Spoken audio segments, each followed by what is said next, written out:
All right, ladies and gentlemen, I call to order the Clackamas County Board of Commissioners business meeting this February 19th, 2015. I'll ask our County Administrator, Mr. Donald Krupp, to call the roll.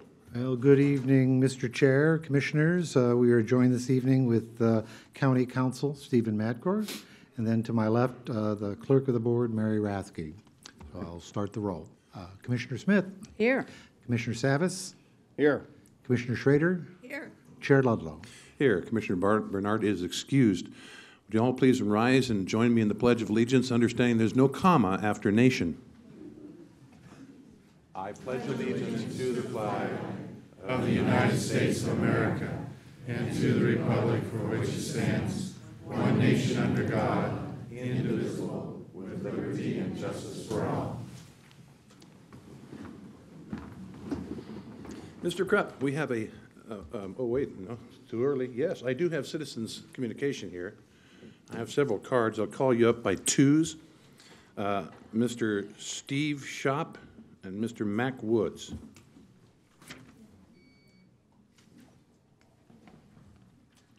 I saw Mac in here earlier. Did you? Mm-hmm. Yeah. Let's see. Well, in that case, how about Les Poole coming forward, please? Well, there's Mac. Well, Les, you come. Mac, I'll catch you in a minute. Thank you. All right. Either one can start. I'm Steve Shop. I live in Tualatin, and I'm here to, on this part of the meeting tonight, to encourage the County Commission to get fully engaged in funding for transportation. And the reason I'm here is to bring the message that from my observations and looking at the legislature and what's going on and things with Metro and TriMet and Washington County, I can tell that what's going on is prioritizing of yet another light rail expansion project ahead of other needs. And it's not difficult to figure out what the priorities are. The recent Oregon Business Summit that was held at the Convention Center, they had a transportation segment upon that in which they had a white paper and they detailed what the priorities were for the region. And they mentioned, of course, the CRC for obvious reasons, the I-5 near the Rose Quarter, and 26 and 217, and I-205 and Abernathy Bridge. And those all have pretty good cases for why they're on that list. There's problem areas, and they've been neglected for some time. What wasn't on that list was anything having to do with I-5 from Portland to Tualatin or Barber Boulevard. And yet, that's the front of the line right now, and there's legislation preparing to fund it, perhaps hundreds of millions of dollars of lottery proceeds and other means to march this thing forward ahead of what's crucial for Clackamas County, the Abernathy Bridge and the I-205 corridor. So I would urge you to, maybe pump some additional energy into your lobbyists and your own efforts and come together uniformly and see if you can't intervene in legislation that would move ahead of your needs in Clackamas County and place yet another light rail expansion ahead of it. Thank you. Thank you. I think it's well known that this commission has taken a stand over and over again that I-205 from Abernathy Bridge to Stafford should be a priority for this region, not just for Clackamas County. It is the only part of a 37-mile freeway, 5.8 miles, that doesn't have 3 lanes in each direction. It drastically affects our GDP here in this county. Mr. Poole. Good evening. Great to see a nice turnout, by the way. You should have seen the looks on the Metro councilors a few months ago when I suggested that they consider having one meeting a month in the evening. I've been in here for months discussing Metro, and over time, the message that I've brought just keeps resonating and growing.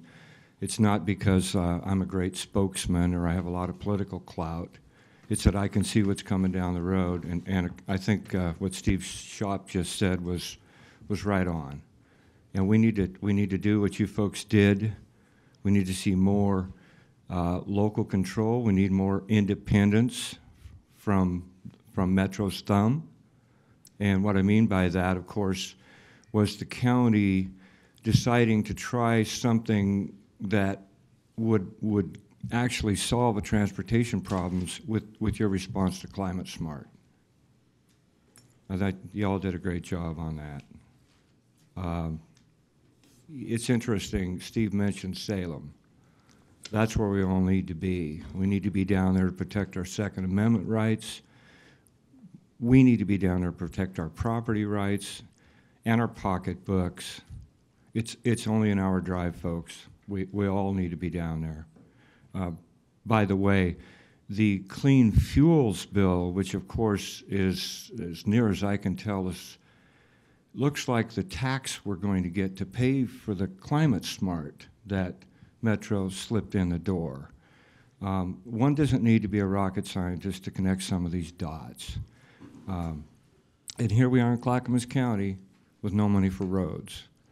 So I bring a message that just resonates over and over, and that is, do everything you can to prioritize our immediate needs, and stand up to special interests that are dominating the state. We have no choice because we can't afford what's been going on. I appreciate your time as always, and once again, it's great to see a good crowd tonight. Thank you. Thank you, Les. Yes, Les is usually alone here. Commissioner Savas. I just wanted to build a little bit on the clean fuels tax, which I think we're kind of concerned about. And, you know, I can talk about the technical aspects of it, but more importantly, what's important for me to probably say tonight is the concern that I have that if they add that onto the gas tax, that the tolerance for any other taxes that would actually go towards roads may be gone. I mean, I don't think there's a lot of room for people to say, you know what, we're going to have this tax which won't go to the roads, and then it'll be tax per gallon, and then add another tax will actually go towards roads. So I think, well, you are at risk of losing the confidence of the voter. And I think as important as transportation is, especially our road system and our highway system, it's really important to contact your legislators in Salem and let them know your concerns and make sure that they realize the dire need. This is not just Clackamas County, this is not just the Metro County, but Metro region. This is the entire state is in dire need of transportation dollars to fix the roads. And to forego that, I have huge concerns. You can still have a clean fuel tax, or not, excuse me, you can still have a clean fuel component where it's 5%, whatnot, or you know, as high as 10%, even though technically I think that creates problems. But I think you can still accomplish, you know, the clean fuel aspect of that, but you don't need to tax it because we're already paying a premium for that mixture of fuel to begin with. So thanks for bringing that up, Les.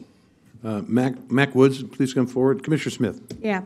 I just want to say on that clean fuel bill that passed out of the Senate and on its way to the House, Legislative Fiscal Office has estimated there'd be an increase of 6% to 19% on per gallon of gas on that.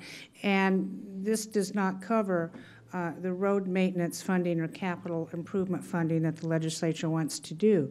So keep that in mind. There are also at least 30 other bills in the legislature to raise taxes and fees on whatever. So it would behoove us all to pay attention and possibly testify on some of this stuff. Thank you. Yeah, 3 years ago, we've got to remember that in this county's citizens took the initiative to decide not to spend hundreds, or I should say tens of millions of dollars on the Selwood Bridge. they decided that on urban renewal, for again, tens of millions of dollars, that they should have a right to vote on that. And they also decided the same thing on light rail. From that, that went to Washington County, King City, then Tigard, then Tualatin, and now there's a move afoot for the citizens to vote on that, on light rail in that county. And why should that be? We often hear that we're a representative form of government, so we have the right to indebt it. We certainly get a lot of money every year through our budgetary process, which we are authorized to do. But anytime, my belief is when we're putting forward any kind of proposal to spend tens of millions of dollars, I think the public has a right to chime in on that. Mr. Woods. Chair Ludlow, I am Mac Woods. I live out here on Macksburg Road in the country. Boy, one of my big problems is I have a good memory of things that has taken place in Oregon, going right back to when I first came to Oregon. Oregon is the only state in the U.S. that has the LCDC, that's the Land Conservation Development Corps. I remember when it come in the 70s. It also has a PLF. The only state in the United States that has a PLF, Professional Liability Fund. That's to cover the boo-boos that attorneys and them kind of people make. It's their key to how they can win when they mess up royally. It seems both are somewhat tied together by the laws in Oregon and the legal system in Oregon, especially Clackamas County, particularly in the Tri-County area, and that's what we're seeing right now. We live in a most unique and truly beautiful state compared to none other in the U.S. I'm talking about Oregon only. Oregon has everything that anyone could ever hope for compared to any other state. The Pacific Ocean and seafood on our west coast, the Willamette Valley for agriculture products, large forest products growing abundantly, rich cattle country in the east bordering the beautiful Snake River and many smaller streams inland all over this beautiful state, filled with many varieties of trout and other fish, including the largest freshwater river in the country to our north, the Columbia River, with a big power plant, so our electric should be almost free. What more could any normal person not hope for except the two other problems that no other state has to deal with? Yes, the PLF and LCDC, and both closely related to politicians, attorneys, and the money grabbers that cost the public owners, I'm talking about taxpayers, the working people, more than they can afford just to install a small garden window for more light. LCDC, the money grabbers. Look what happened to the elderly lady, Dorothy English, in Multnomah County just a few years ago, and she passed on before she got paid. Dorothy English was elderly, as well as Sylvia Krailjev, that came right here and spoke about what they done to her. You know about it, Mr. Madkour. You come out and looked at her place and ignored the grandfather clause again. Right here on Macksburg, where I live on Macksburg Road, for the same reason. Yes, the grandfather clause, because the legal staff in both counties did not know the legal laws in their own county. Again, I'm talking about attorneys that don't know the law. They had to pay the English family $1,150,000 for their own mistakes. Yes, for their very own mistakes. Well, we all should know it was not paid by the attorneys that ignored, but again, by the innocent taxpayers, you and me, the public. Mac, I got about 30 cards up here too, so I'm going to be a little hard on you on the time. I'm sorry Thanks about for your attention, but Thank that's where you, the Mac. problems is, and we got to get open eyes and get this. Thank you. All right, thank you. All right, so now, Mr. Krupp, we have a public hearing. Yes, Mr. Chair, the public hearing is consideration of second reading of an ordinance that would amend Chapter 2.10 of the County Code relating to hamlets and villages, and I will ask County Counsel Stephen Madkour and our Director of Public and Governmental Affairs, Gary Schmidt, to provide you with information and a report. Thank you, County Administrator. Good evening, Commissioners. I'm Stephen Madkour, County Counsel, here with Gary Schmidt from PGA.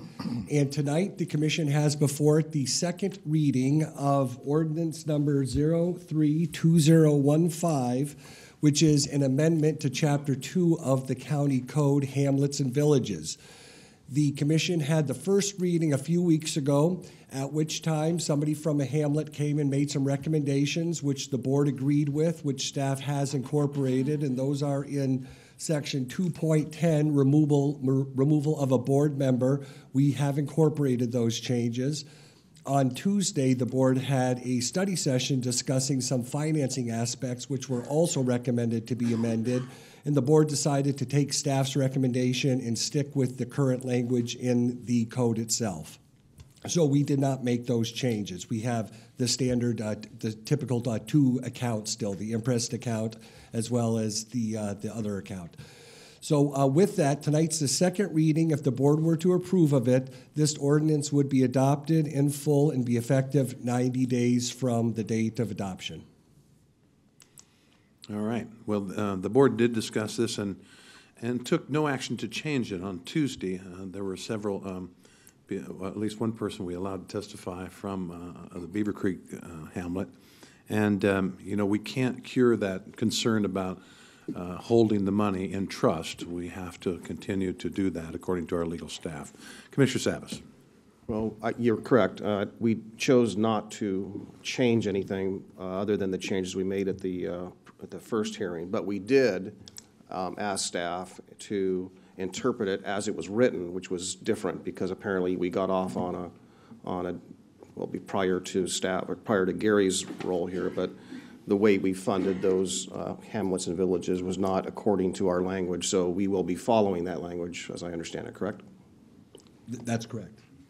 So any concerns that we had last meeting about the monies and when does the monies remain public monies, when do the public monies stop becoming public monies, and so forth. So that we've answered that question for those who are paying attention. So thank you. All right. So commissioners, do you have any clarifying questions of the presenters? All right, I'm going to open the public hearing and ask if anyone, look at all these people. I know you're all excited to talk about this issue. And anybody want to talk about this issue? You want to wait, huh? All right, I'll close the public hearing and ask for a motion to read the ordinance by title only. I move we adopt ordinance, I'm sorry. I move we read the ordinance by title only. Is there a second? Second. All right, motion made by Commissioner Savas, seconded by Commissioner Smith. I'll ask the clerk to read the title.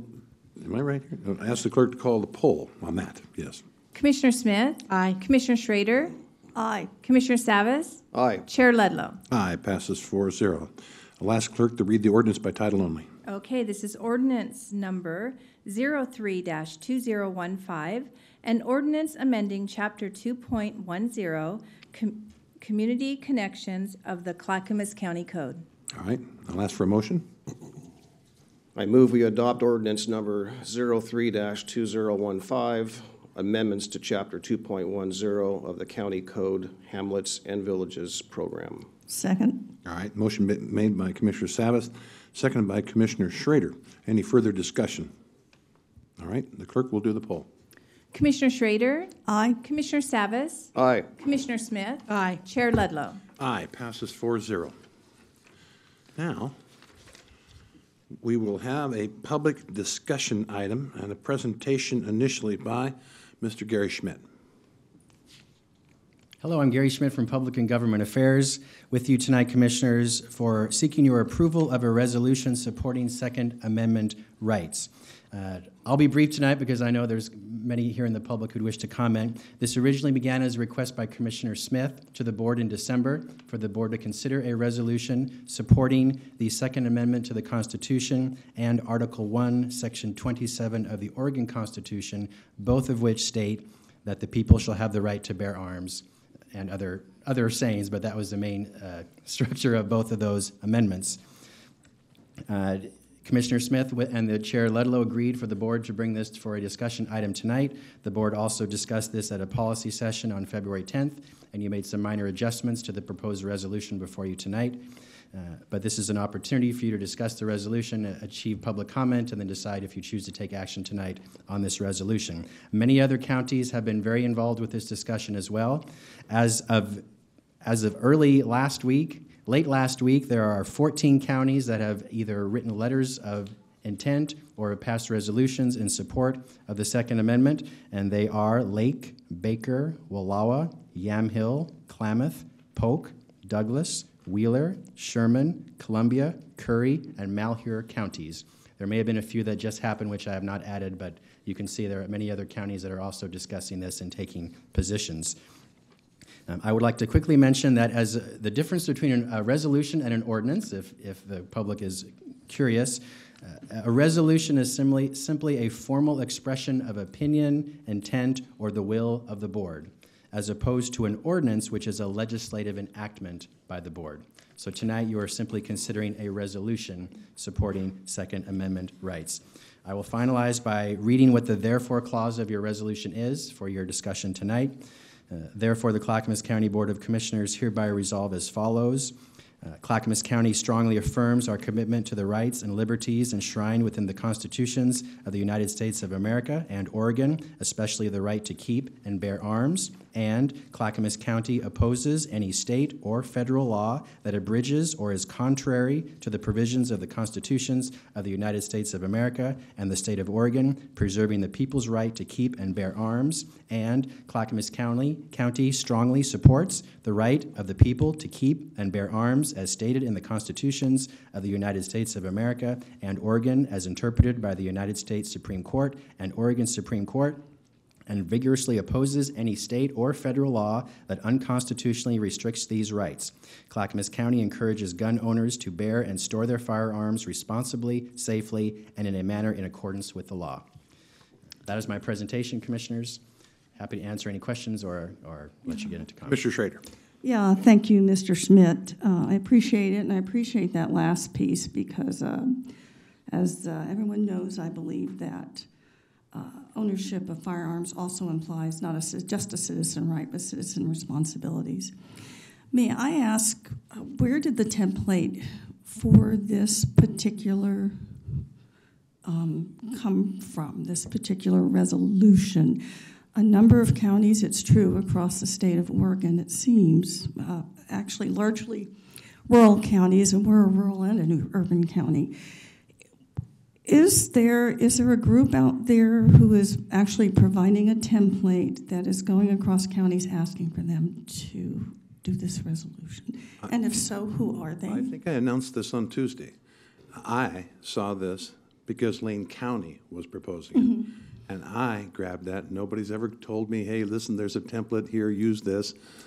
This was grabbed by me and Tootie from Lane County and brought forward, and we made the number 4 change to that. Thank you for that, Chair. Is this, though, a template from the Oregon, what is it, the Oregon Firearms Federation, which is Mr. Starrett's? I just wanted to know, for the record, I think it's very clear that we need to know where this originated from. So you're saying it did not originate in any other way, that this was solely your thought and your words? You'd have to talk to Lane County to see where they got it. And really, does it matter where it came from? It matters what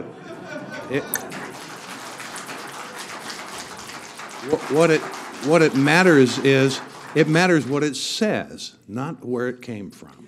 I think the point I'm trying to make is this. That we have conflicted ways of looking at this because we interpret constitutional law differently. And I suspect tonight that we are going to see another resolution put forward. And that group, I think, will actually be very positive in naming themselves and saying, this is why we did this resolution. So for me, even though, folks, I certainly respect your opinion that the origin doesn't matter, but I personally think that for the purpose of public record, the organizations that have differing opinions need to be identified because that's how we discuss things in Oregon and in the United States of America. So that's my point. And I guess I'd like to know is if the Oregon Firearms Federation, if this is a template, and if anybody could answer that, I'd appreciate it. Mr. Schmidt, where did I get this ordinance? So I showed you a draft of what Lane County Commissioners were Excuse me, considering. it's a resolution. I beg your pardon. The draft resolution was a document I received from staff at Lane County. I did not ask them where they obtained it from, but I got a copy from Lane County staff, which I provided to you as an example. I think if you'll notice all the places that Mr. Schmidt mentioned where something similar has been passed throughout this great state is that they're all different. And so if there's a template out there, they're not doing a very good job in getting people to rubber stamp it. Thank you, Chair, for saying that. I understand the template, but I want to know, I think that there has been a conversation across the state, and I think it's fair to know the organizations that help discuss these kinds of proposals. And I would like an answer to my question about Who's supposed to answer where it, this Martha? originated from. Mr. Schmidt says he got it from Lane County staff. We won't know unless we stop this meeting and call Lane County and say, where did you get this? We need to know. How else would we find that out tonight, Commissioner? Well, I'm hopeful that the people that are going to testify in the ordinance tonight will identify what organization they're with and what template and where they have gotten this information. They didn't get this information. This came from me. And I got it through Mr. Schmidt from Lane County. Commissioner Smith agreed with it, and so it is in front of us. If we're going to look Chair, I do believe it comes from the Oregon Firearms Federation, and I think that needs to be part of the public record. You can say that, but I'd make sure you were factual about it, Commissioner, and I don't think you are. Commissioner Smith. Thank you. If you look at this resolution, there are many whereases in them. That's not unlike our own United States Constitution. So if you want to put blame on anybody or any organization for where this came from, I would look at the Oregon Constitution and the Constitution that rules the United States. This is a resolution, and I am happy to bring this forward because right now there are 17 gun bills, maybe more, dropped in the legislature, 2 of which have relating clauses so large you could drive a bus through. And that means the bills can be amended with -1, -2, -3 to say whatever they want. And my understanding, the big gun piece of legislation hasn't even dropped yet, and it will come from Senator Courtney in the Senate. Whereas also, Washington State has passed gun legislation that people in this state are very concerned about. And I brought this forward because I feel Clackamas County is very much a Second Amendment county. I don't think that we have followed in line, for instance, what maybe Multnomah County did in trying to limit gun rights, and we would not do that here.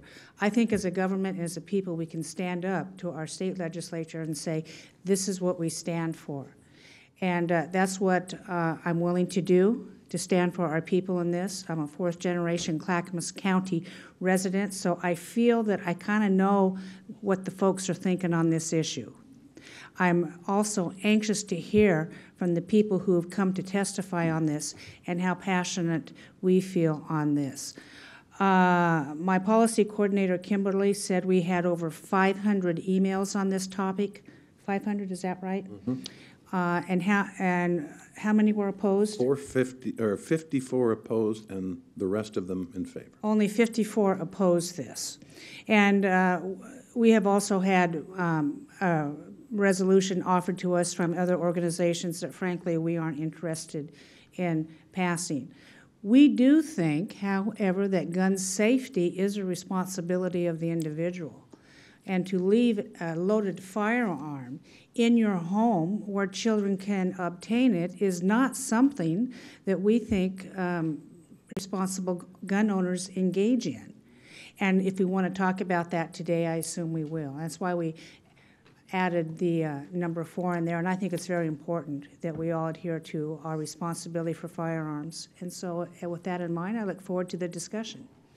One of the things I advised the commissioners on Tuesday, in fairness, that people are going to come here and advise us, is that we should probably advise them as to any proposed changes, alterations, amendments to this particular resolution that they might think they have before the people come and testify. So, commissioners, have you drafted anything, or are you ready for any kind of amendments, or you think you might want to add to this after they're done speaking? Commissioner Savas. Well, I do want to consider what people have to say, so I don't want to limit this opportunity to, now or never. But there are a couple, I think, some edits I would make that are more grammatical and maybe make a little bit more sense. But frankly, I think I want to wait for the rest of the folks to see what comes forth. And so if I can get a rain check on that opportunity, I appreciate it. Certainly, you bet. I do want to just say a couple things because of all the emails, which I opened over 500 emails, and some of them were pretty repetitive because they were cut and pasted. But I did read, especially the ones that were personalized, where people using their own words expressed concerns, stories, and so forth. And it's very clear that there's some misunderstandings, and I can understand why. Because as I studied some of the work that the Supreme Court did in 2008 and 10 and went back and looked at the Constitution and so forth and just looked at all that. So if you look at the state, and I think I conferred with the legal counsel, that the county we're not passing a law tonight. The county does not have the ability, I think our only ability to do much of anything in the county is to license and permit concealed handgun licenses. That's really all we can really do. And we do that. That's the one thing that we do that we can do. So we do that. We're not passing a law, and I don't read anything into this that somehow would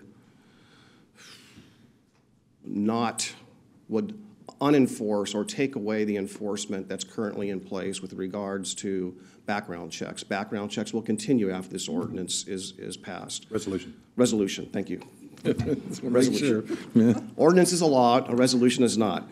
So I apologize, and I'm going to be careful with that tonight. But I do want to say we're not, there's not a lot we can do with this resolution. I mean, to me, I think this is more of a message and a signal to some of our legislators that, about our feelings about the Second Amendment. And, I know lots of people from many party lines, and I think I kind of believe this transcends politics in the sense that there's all kinds of people who enjoy shooting as a hobby, as a sport. They use it for self-protection, male, female. I know gun shop owners that say there's been a big rise in people buying guns. A lot of them are women for protection. So I think that while there are these incidences that happen that are sad when someone's life is taken unnecessarily. But there's also a lot of history where people's lives have been saved by guns, and I know that our sheriff and our military and so forth protect us, and they come through the door or they come to us on the scene, and they come bearing arms to protect us. So there's two sides of this, and I really was taken aback by some of the misunderstandings that somehow this resolution would unwind state law or would empower or strengthen state law one way or another as it relates to gun rights or so forth. So, and I think I'll address those in greater detail later on. Yes, Commissioner Schrader. Yeah, I agree with everything you said, Commissioner Savis. Say that as a family of groups that own guns and take care of guns, and youngsters that shoot and hunt and target shoot pretty frequently. I certainly understand, why people recreate with guns and have guns. I don't have an issue with that. I think my issue is this is a resolution that doesn't seem to have any effect directly or deliberately on the conversations that are going to be happening in Salem. And it would make, quite frankly, more sense to me that if we have specific bills, such as Senate Bill 1551, I think is one of the bills that people are worried and upset about, it would be far more effective to go down to Salem with commissioners who feel strongly about this and to have our opinion about the bill. I'm not quite sure why we have this resolution other than it's just a symbolic gesture. I understand that too, but constitutional law is not our purview. That is the purview of the courts, and that is the purview of the Supreme Court. So we can certainly debate the originalist view of the Second Amendment, or the other way of framing and looking at the Constitution with constitutional scholarship is to take a look at it and see what it means in the age that we are now with the technologies that we have. Constitutional scholars see both as valid ways to look at this issue. So I just think that this is not necessarily going to be particularly effective one way or the other, because the true conversation, where the rubber's going to hit the road, is down in Salem. I just want to make an aside here, too. I tried to look up the Oregon Firearms Federation so I could see if there was a template. For the record, this is what came up. We still have a lot of public here, Martha. I know that, Chair, but I really think that we have to get things on the record. The site blocked, do not enter, website blocked. The website you are attempting to connect to has been blocked due to one or more of the following reasons. The website contains inappropriate content based on policies as determined by the county and your department. If you believe this to be an error, please contact your department director to make the appropriate request to technology services to have your access modified. I'm sorry, ladies and gentlemen, I cannot get on this website tonight. And perhaps we should look at our county policies as to why that is not open to us here at some point in the future. So I have no way. This is actually, this is not my personal. This is a county, it's a county-owned that we use for county business, and I cannot get on the website with my county-owned iPad. What's the name of the group? Okay, well, I'm working on it. Thank you. Thank you. I promise. You know, we have had days to review this. We have had days to review this. If somebody wanted to know whether this was a template, Mr. Schmidt would have gladly called Lane County staff to find out if this was a template from somebody else. But that was availed to all commissioners prior to this meeting. Now it's time for the testimony. I'm sorry, Commissioner Smith. I just want to make a quick observation. I brought this issue to the board December 5th. And if there was a concern about the language in this, commissioners had ample opportunity to review this ordinance or any language they wanted in the ordinance. We, as a board, reviewed this language last week. Any commissioner had ample opportunity to change the language they wanted to do. And I have to correct my good Commissioner Schrader. She said the constitutional law is a purview of the courts to change. I happen to believe that the constitutional law is a purview of the people to uphold. That's why we're here.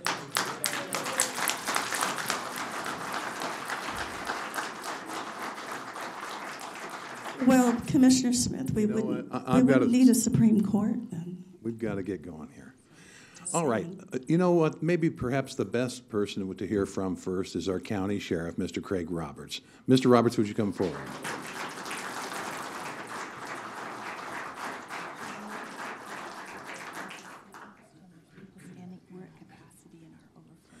Just to mention that we're at capacity in our overflow room too. So if there's a chair next to you, kind of squinch over and maybe we can give somebody the opportunity to come in and fill that. Thank you. Sheriff Roberts. Well, first of all, good evening, commissioners, Mr. Krupp, Mr. Madkour, and Chair. I think just before I get started, I just want to make one point here before I give my presentation, and that is we have 3 folks currently serving in Afghanistan, Iraq right now, and I saw a lot of veterans here tonight, and I cannot go on without saying thank you to all our veterans, and so just want to say thank you for that.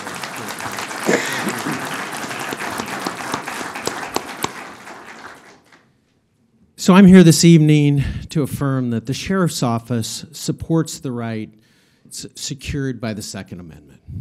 I want you to know that as Sheriff, along with each member of the Sheriff's Office, I have taken an oath to faithfully discharge my duties according to the law and to support the Constitution of the United States, the Constitution and laws of the state of Oregon, and the ordinances of Clackamas County. So standing alongside our oath to support the U.S. Constitution is the mission of the Clackamas County Sheriff's Office, and that includes to preserve life, uphold the law, prevent crime, hold offenders accountable, and promote safety. So I want to take just a few minutes this evening to address our mission to preserve life and to promote safety, and specifically firearm safety.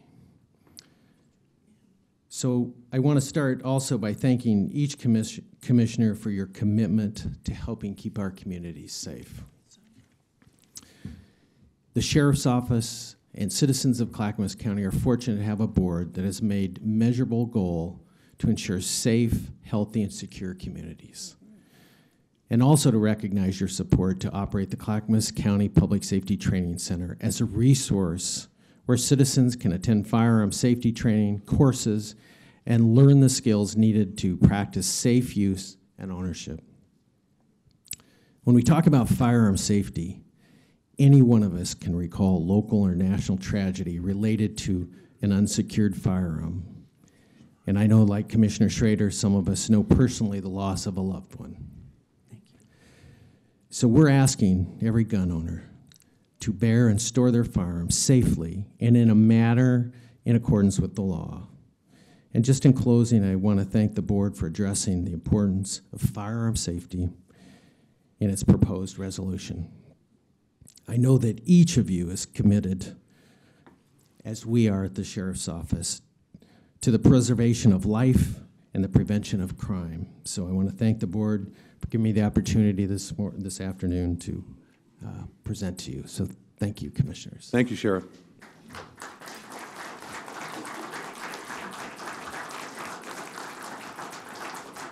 Now, if you've ever watched our meetings, the board gives me great latitude in letting people go beyond 3 minutes.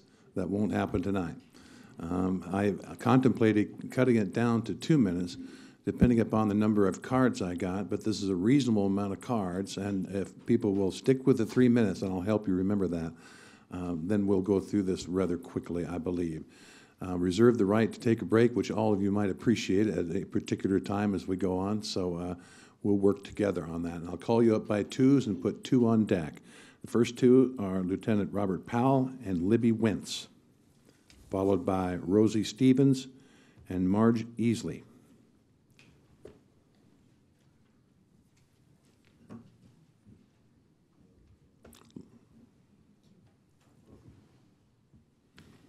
Either one of you can go first. Okay, thank you. Thank you for this opportunity to speak, Chair Ludlow. I am Libby Wentz, and I live in Gladstone. Tonight is a doubleheader of firsts for me. First, I'm not annoyed by the references of all the other Oregon counties that have adopted similar resolutions. And secondly, I'm proud to be part of a county that recognizes the threats and is being proactive against the attempts to weaken our Constitution. So I thank you for that. I'd also appreciate if you'd remind people that when we come to testify that we're supposed to give our names and the cities from which we live. Thank you. Well done, Libby. You're right.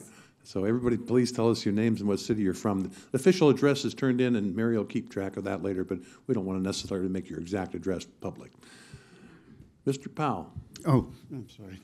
You be short. My name is Lieutenant Robert Powell. I'm a retired military analyst. And I thought first, to make a little humor, I would read what Mark Twain said about this. He said that in religion and politics, people's beliefs and convictions are, in almost every case, gotten at secondhand, without examination, from authorities who have not themselves examined the questions at issue, but have taken them at secondhand from some other non-examiner whose opinions about them are not worth a brass farthing, frankly. That's from him. Now, the other position that I would like to discuss is the fact that this is supposed to be a nonpartisan commission, and so I have the definition of nonpartisan. The commissioner must remain nonpartisan throughout the deliberation, which entails unbiased, impartial, neutral, and objective language. The other definition would be partisan, which is a supporter, zealot, booster of partisan ends.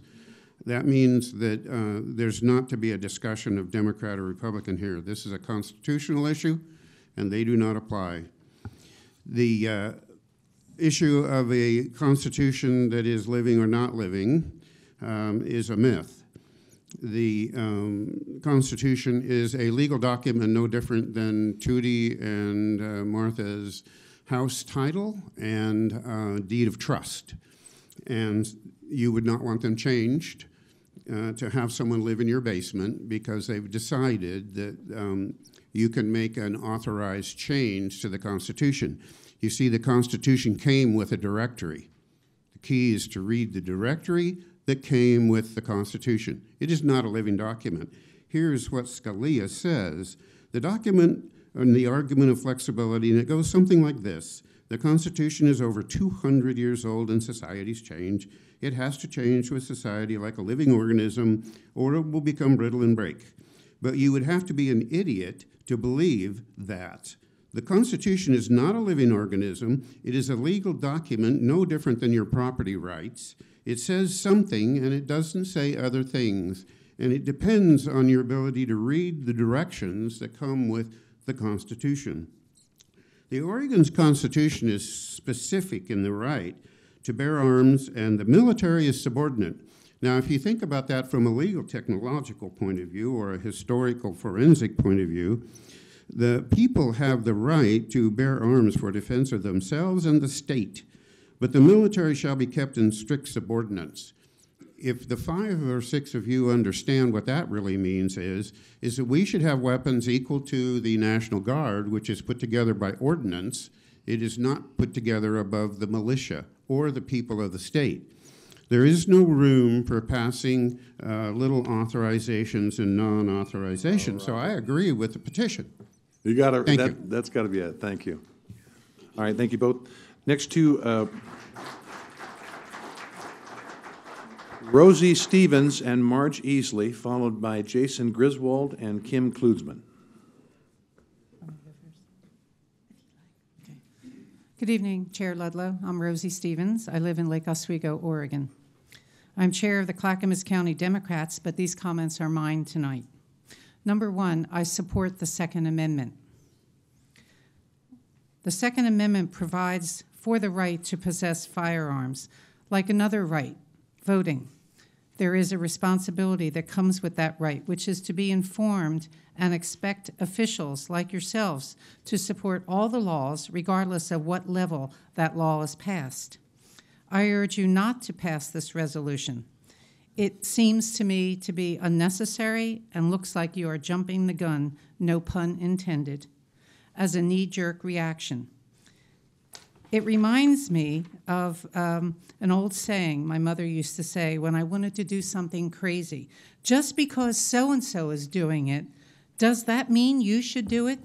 The answer then was no, and the answer to this resolution seems no. And also, Lane County has withdrawn their effort. So is Coos County. Universal background check requirements do not violate the Second Amendment. The NRA used to support that. A significant majority of people in this state support reasonable efforts to reduce gun violence from firearms, and background checks are reasonable.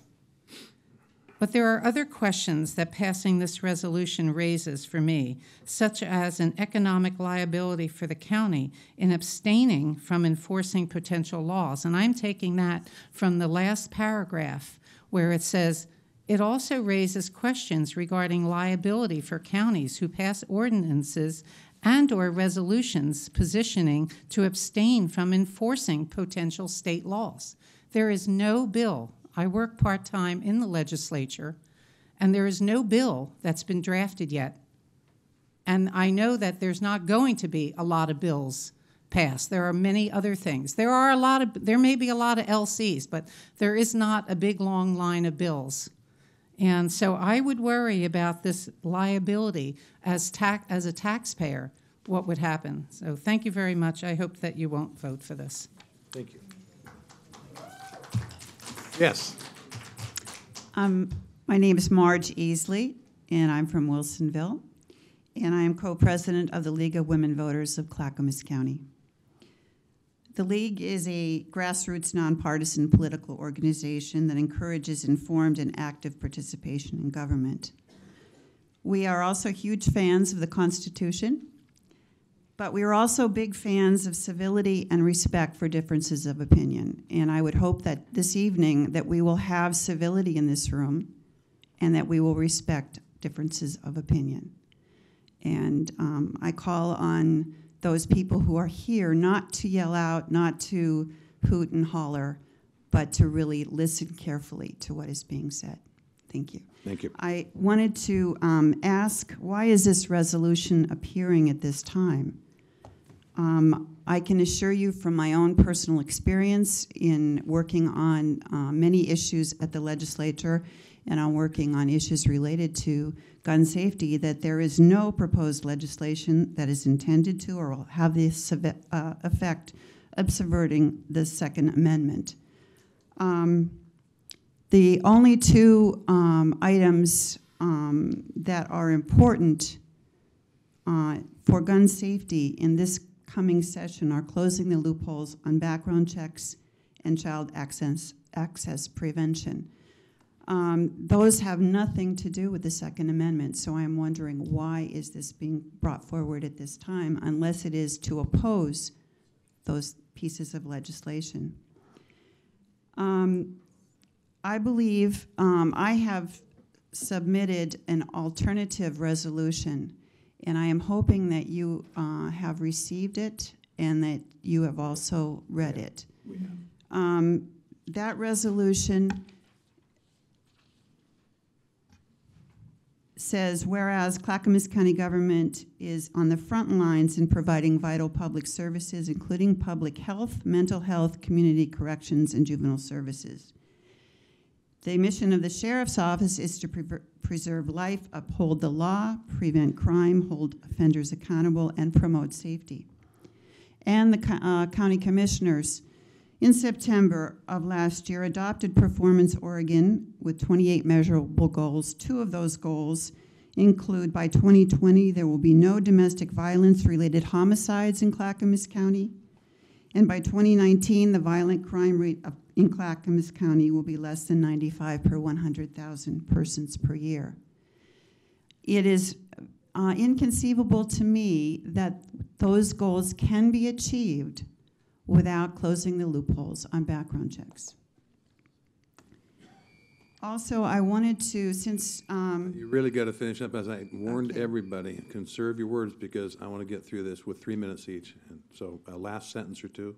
Okay, I wanted to just counter what someone had said about Justice Scalia and Supreme Court ruling is that it is not a right to keep and carry any weapon whatsoever in any manner whatsoever for whatever purpose. And that is part of the District of Columbia versus Heller decision. 30 seconds more here, and Okay. I have to be fair with everybody. I understand. I urge you not to pass this resolution, and the League of Women Voters is in opposition. Thank you. The way this got here is because I and Ms. Smith decided it should come here. We all know in the legislature, and our 2 former legislators on this commission told us, there's often gut and stuff. So that which we see down there may metamorphosize overnight or during a committee meeting and become something completely other than what it is right now. You are done for the night. Thank you. And now, Commissioner Savas. I don't know. I'm sure there's someone out there who's going to, again, raise the issue about what the Constitution says and what the Second Amendment says. I would like to hear someone opine in the audience when they come up on how they reconcile that with the Supreme Court rulings and so forth, and whether the Supreme Court of the United States or the Supreme Court of Oregon. I would like to hear someone reconcile that, because I'm sure that a lot of people in the room recognize the 3 branches of government and recognize the role of the Supreme Court. So the 2008 and the 2010 and subsequent decisions, I think, are really important here tonight. So I don't know how many people read that, but I've been doing a lot of reading the last week and a half. I do want to read the entire piece, I think, that that Marge just spoke to. And the entire piece, or that one section or statement, reads, and this is out of the decision of 2008, District of Columbia versus Heller, and is, It is not a right to keep and carry any weapon whatsoever in any manner whatsoever and for whatsoever purpose. Nothing, in our opinion, should be taken to cast doubt on the long-standing prohibitions on the possession of firearms by felons and the mentally ill, or laws forbidding the carrying of firearms in sensitive places such as schools and government buildings, or laws imposing conditions and qualifications on the commercial sale of arms. That's really one paragraph or one statement.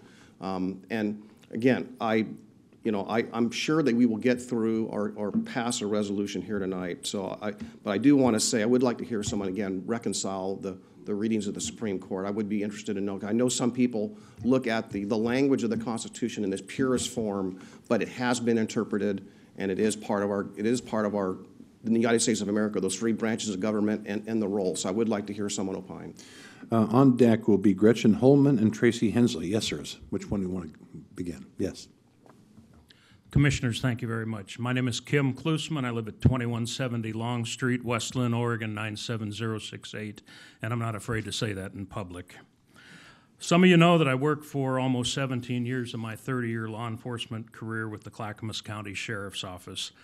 In that 30 years, I learned to dislike and distrust many parts of our government, and over the years, I've seen many groups, including our state and federal governments, try to circumvent the protections provided to all of us in the Second Amendment. The latest assault on the Second Amendment is the misdirected endeavor referred to as enhanced background checks. The gun grabbers know that they can't assault the Second Amendment head-on, so they're going to chip away at it one little piece at a time. It's called incrementalism, and that's why I'm here tonight. It doesn't look like much at first, but just wait a few years. Ban this type of ammunition, more and more intrusive background checks, more restrictions on concealed carry, more intrusive insurance requirements, gun-free zones, firearm storage restrictions, DNA samples, blood tests, medical and psychological evaluations. Pretty soon, all guns are banned, restricted, registered, and confiscated. And that's a simple strategy of the side that I'm not on. In Oregon, the system administered by the Oregon State Police has failed, period. There are those who feel that even more ineffective and useless laws are somehow going to make everything all right. What we are concerned about, really, is violence. But we don't even call violence by its real name anymore. It's not human violence, it's gun violence. It's not human violence, it's gang violence. It's not human violence, it's domestic violence. It's not human violence, it's child abuse. It's not human violence against women, it's human sex trafficking. It's violence, ladies and gentlemen. It's the people. However, the system thinks that burdening law-abiding citizens with more government bureaucracy and red tape is somehow going to solve the problem of violence. Since the background check system is broken, do we need to pass more useless laws supporting it? I ask the government, if you're trying to solve the issue of school and mall shootings, why are you coming after me? If you wish to address Sandy Hook and the Clackamas Town Center shooting, why are you coming after me? If the gangsters in North Portland and Gresham are killing each other, why are you making it more difficult for an old retired cop just to live out his life? Please tell Salem to do something constructive, such as mandatory minimum prison sentences for criminals using firearms during the commission of their crimes. Thank you very much.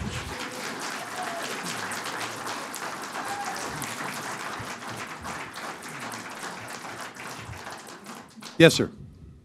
Chair Ludlow, Commissioners, thank you for having me tonight. My name's Jason Griswold from Molalla, Oregon, currently City Councilor of Molalla, and also past All-American Commander of the VFW Post Molalla.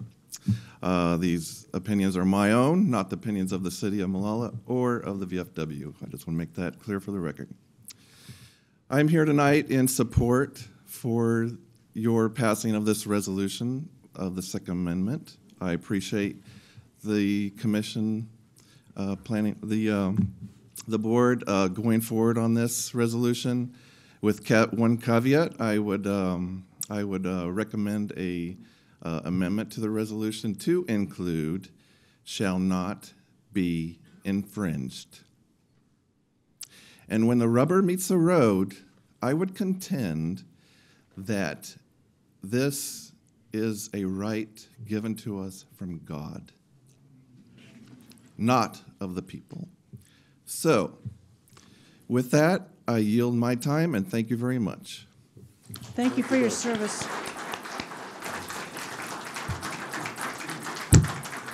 So it is Gretchen Holman, Tracy Hensley, followed by Casey Fletch and Kevin Sterrett.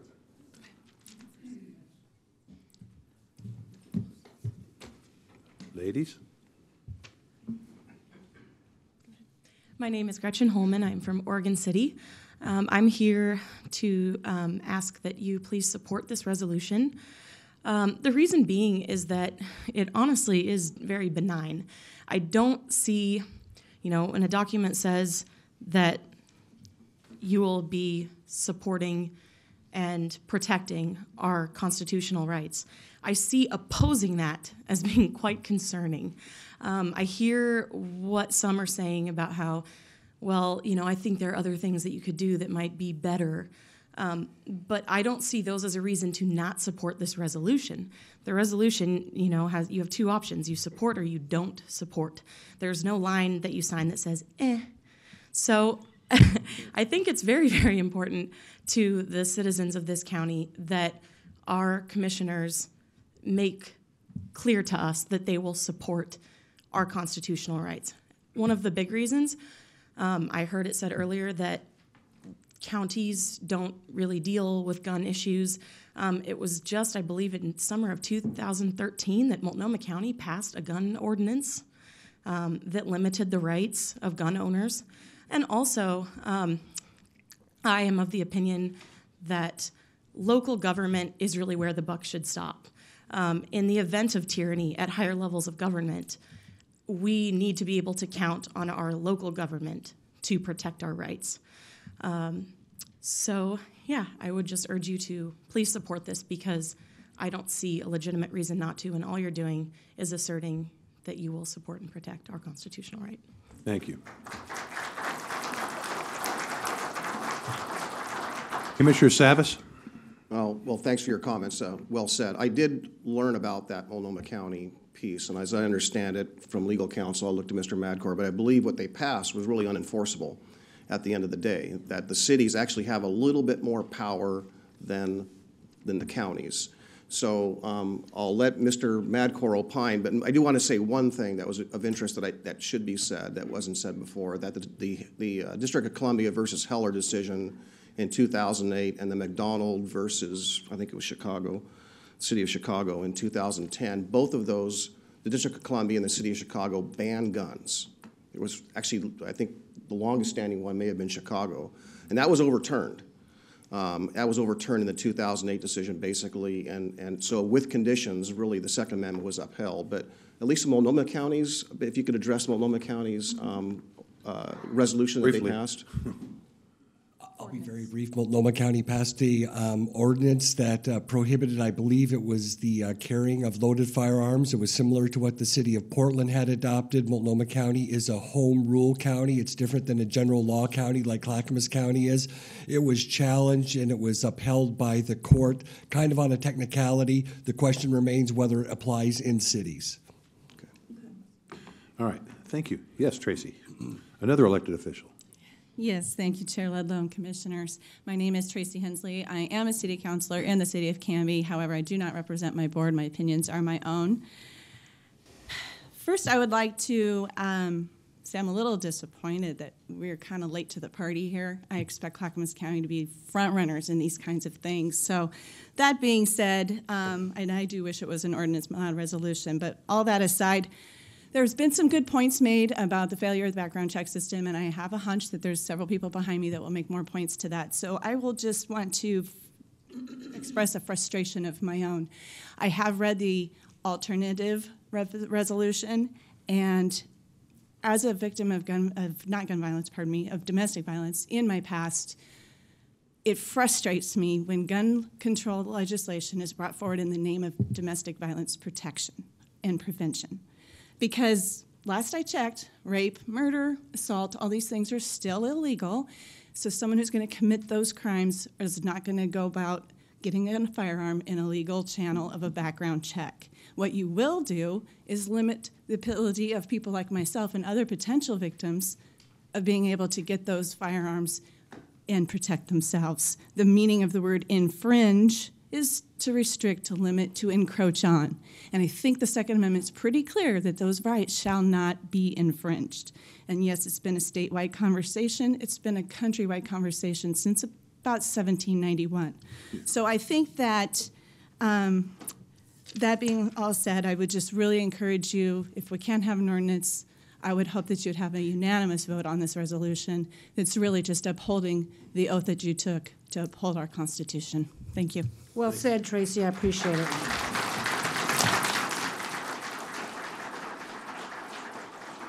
So it is Casey Fletch and Kevin Sterrett, followed by John Savory and Tina Olson. Chair Ludlow and Commissioners, thank you for this opportunity. My name is Casey Fletch. I live in Oregon City. I am here tonight speaking as the chair of the Clackamas County Republican Party. That is the organization I represent. Thank you for considering a resolution affirming Clackamas County's support of the Second Amendment to the Constitution of the United States. Some may wonder if your action is necessary. Let me assure you it is. As you know, commissioners in county after county around Oregon have and are considering similar actions. It is a message to their residents that our constitutional rights are not subject to the whims of politicians at any level. And it should be a very loud and clear message to those in Salem who think ill-conceived limits on already law-abiding citizens will somehow change the behavior of those who have no regard for the law to begin with.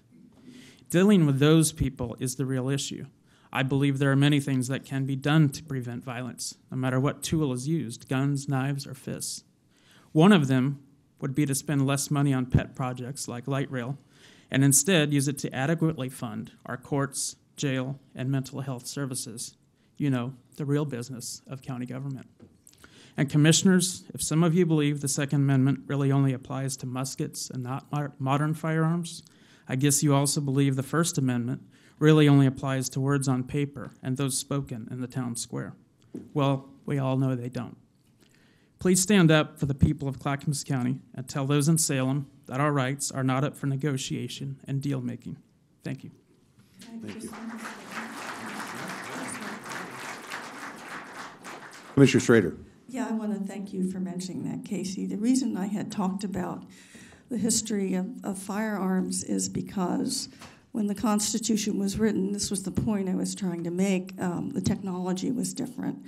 So as the technologies change, and I don't think the majority of people agree with the constitutional interpretation framework that I have. I think you're originalists, okay? So that's how you're looking at this. I don't look at it as an originalist. There's another school of constitutional scholarship and thought that talks about the traditionalists. And this is why this is a public discussion, because you feel it's interpreted one way, I feel that there's a difference.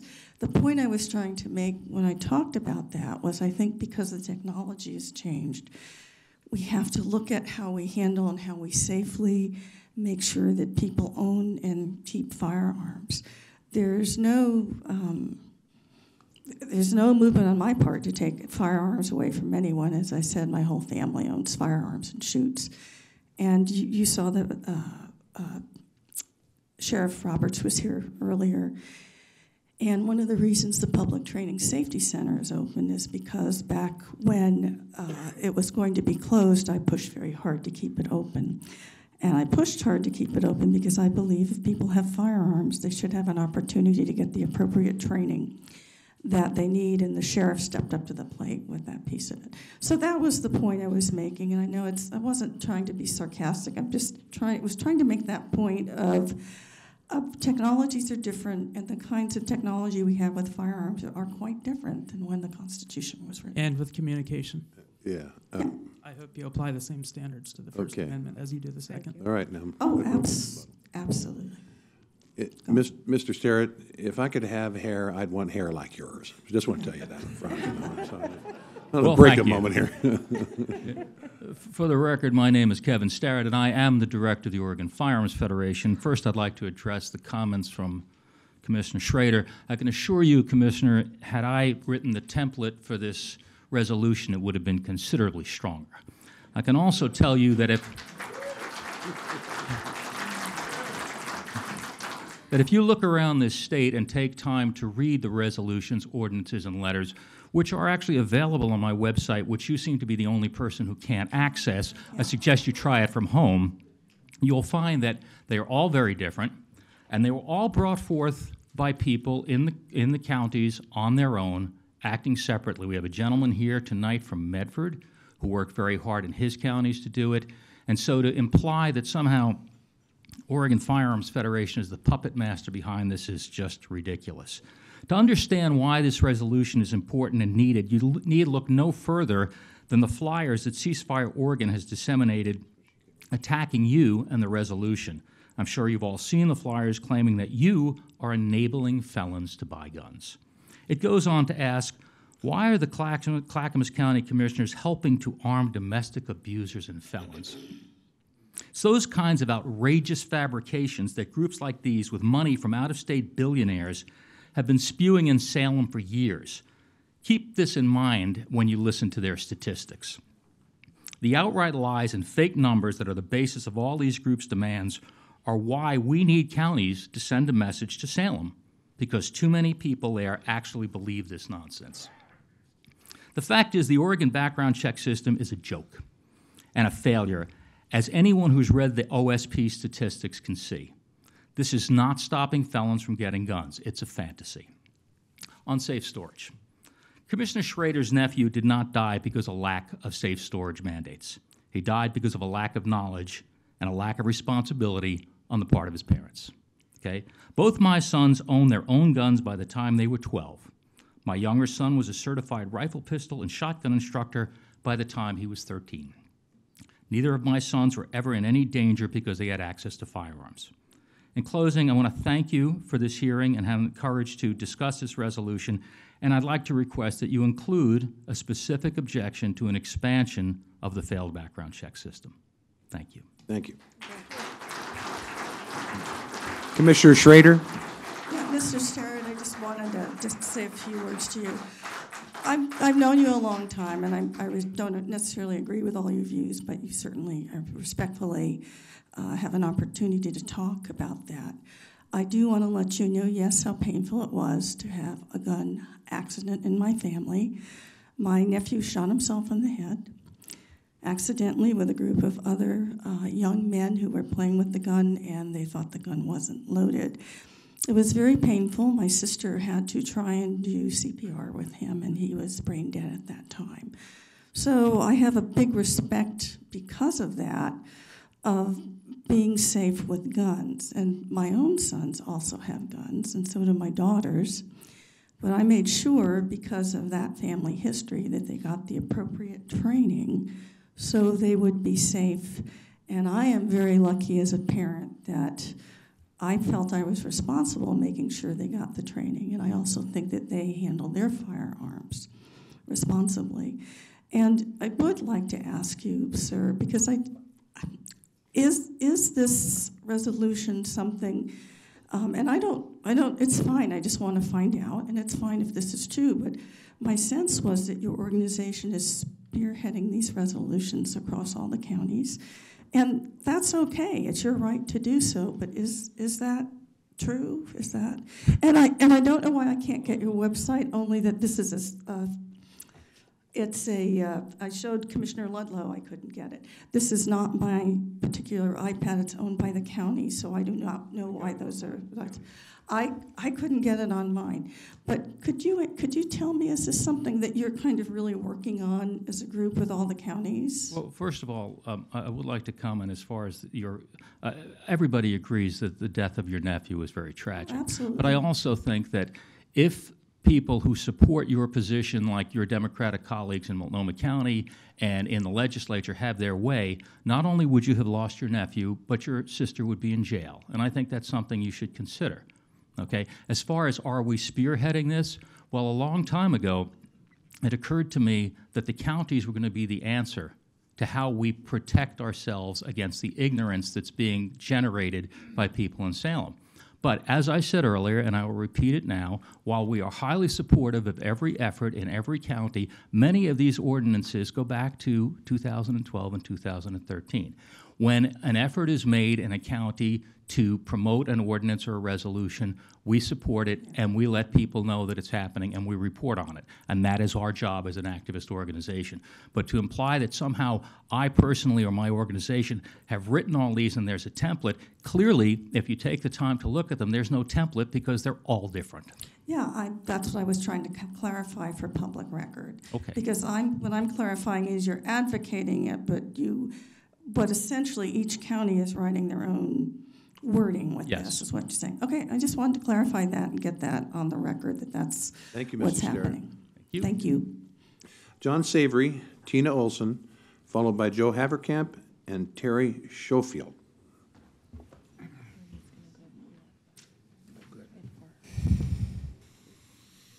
No, you go ahead. Ladies before gentlemen. You move right ahead. Good afternoon, Chair Ludlow and Close there, Commissioners. Tina. I can barely hear you. Okay, can you hear me now? That's Okay. Good afternoon, Chair Ludlow and Commissioners tonight. As you know, I handed you all a little form. I'm doing it actually official tonight. And I'm going to speak frankly. As a veteran and as an advocate, I am here for our constitutionally guaranteed right to bear arms. That is what I'm here for. But I am interested in receiving some clarification regarding this resolution. My questions are really rooted in my desire to see focus, constructive, and cost-effective efforts. I've got 5 questions here. I'm going to go through them quickly because I don't have time. There's ones that I really want answered. At this point, I'm going to ask you, Chair Ludlow, what cost has been accrued by the county to date in regards to doing this resolution? Well, let's go through them as fast as we can. Okay. Mr. Schmidt has spent some time with PGA on this. This is the only department that's spending any time on that. So we took, I think, an hour on Tuesday of staff time. It was minimum staff. And then otherwise, it's PGA just drafting the resolution. How many hours you got into it, Gary? It was me and another staff member, maybe 2 hours, 3 hours tops. It might be $1,000, $2,000. Okay. I'm Thank just guessing you. on that. Thank you. Okay. Okay. And what do you suppose will be the ongoing to taxpayers should this resolution be passed? Well, again, this is a resolution. It's not an ordinance, I so know. it affects no change to the law, et Okay. cetera. Ongoing resolution, I bet those taxpayers, most of them that are here tonight, are appreciative that their county is wading into this, no matter how it ends up. I totally appreciate that. Okay. And the 5th, I'm just going to go to the 5th because the 5th one is really personal to me. How do you intend to force this resolution? There is no enforcing of a resolution, as Mr. Schmidt explained. This is simply an advice that there is a Constitution out there. It should be interpreted by only 2 bodies, the Oregon State Supreme Court and the U.S. Supreme Court. Others may make laws, and some have been struck down.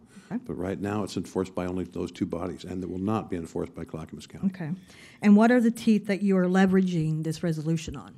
What is the teeth? teeth. Right? I don't know. What teeth What are you is- leveraging, basically, for this What resolution? leveraging means, I think we're leveraging an accumulation in a lot of counties of opinions that there is a very important Second Amendment, and we swore to it when we took office, did we not? Okay. To support and uphold the U.S. Constitution, the Constitution of the State of Oregon, and as the sheriff said, and those laws. Okay. And but at this point in time, what I see and what I hear is there's a lot of confusion and a lot of interpretations. I respectfully request this resolution be tabled, and until these questions are answered efficiently for me, and I want it done by the legal and administrative staff, and I want a form by written of a memorandum, and I want this also to be made in attendance for everyone till this resolution comes up again, to be tabled at this point, but also have notification But I also ask this to be noted into the record. But I really am concerned about the cost effectiveness. This is not about, to me, bearing arms. This is about money, because in my county, I believe you guys are good stewards of the county dollars, and I want to really know what this is going to cost me as a taxpayer for this whole resolution when it's passed. I know it's not going to do nothing because it's just basically a promise that you guys are going to go down to the legislature and say, okay, I'm going to advocate. But I really want to know cost effectively, what is this going to cost me as a taxpayer? And I want to see, after everything's done, I would like to see it tabled. Time's kind of up. I know. I just want to see it tabled until those questions are answered. Now let me just say something, Tina. We love you for the fact that you are a veterans advocate, right? So you don't care a lick how much money and time we spend supporting our veterans, correct? In fact, you encourage us to do that. That's okay with you. Anything else, no way. Because a lot of these people in this room are law-abiding, gun-loving veterans. They are, and I will tell you that I have picked up a gun myself, and I will tell you, if I do believe in the because the homeless stand down that we did in this county did not cost the county one dime. Yeah. Okay. It was done by volunteer efforts, correct? So what I'm saying, as a taxpayer citizen, I just want to know what it's going to cost me. And I would love to see this tabled until we can come to a conclusion, and I see that this is going to be worked out in a way. Let me go to Mr. Schmidt. Mr. Schmidt, would you later tabulate for me and for the rest of the commissioners how much staff time and what's that's accumulated for? And remember, as going forward, there is no going forward on this resolution. It is simply resolution. You had mentioned we're going to trot it down to Salem. No, we're not. We're going to send it to everybody in Salem. I have no plans to go down there and testify, and I don't think any of the rest of the commissioners do. So if you could just tabulate the approximate cost, it's going to be minimal, Tina, so real minimum. So thank you. Okay. I thank you. Thank you, Mr. Savory. John Savory, 980 Northwest 22nd, Canby, Oregon. For the record, I did get on the OFF website in less than 10 seconds, sitting right there. I do store my firearms safely, and while I am not currently a member of the Oregon Firearms Federation, I would be proud to be a member of the Oregon Firearms Federation. Other than that, I represent no organizations. I'm a simple purveyor of office supplies and office furniture. So, and I am not an attorney. So therefore, I will not speak to the constitutionality of the Second Amendment and the arguments for and against. But what I will say is that as a layman, I do appreciate my Second Amendment rights. I do own firearms. I target shoot safely on private land, but the Supreme Court has ruled that this right to keep and bear arms belongs to me, to the individuals, and should not be infringed upon, as Ms. Hensley said, by the state. And I'm fearful that, as was mentioned previously, that you get legislation down there, while some of it may seem benign today, it will be a stuff and gut situation down there where what will happen is similar to what happened in the state of Washington and in the state of New York, where gun confiscation is mandatory in New York and nearly so in the state of Washington. So again, I urge you to support this resolution, to vote for it. I strongly support it. So thank you very much. Thank you. Have a great day. Thank you. Commissioner Savis. Oh, Mr. Savory just reminded me of something when he talked about the gun confiscation. I know that Commissioner Ludlow, you spoke to that last week, I believe, or this week, about the issue on bereavements and so forth. And as I was going again through the packet, there is, my question is to Gary, there is no legislation thus far in Oregon or LC's legislative bills about confiscation of weapons. Is there? Not that I've seen in my research, no. Okay. But there is, as I heard Mr. Savory say, there is in the state of Washington, and maybe you don't really know for certain or not. State of New York. State of New York, okay. But there was potential legislation in the state of Washington? Okay. No, it's passed. The Oregon legislature doesn't close till the 26th. All right. All right, getting on to, Commissioner Savis, are you finished? Yes, I am. All right, so it is Joe Haberkamp and Terry Schofield, followed by Steve Schopp and Lee Richardson.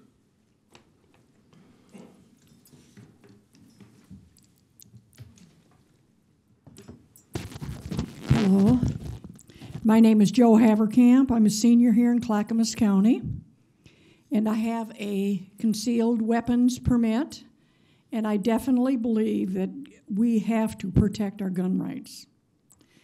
As a former elected official, this is something that has been on the edge about taking our guns for so long. And like John said, a lot of the bills, they gut and stuff, and if you don't keep an eye on it, they can pass things and you don't even, before it's all over with.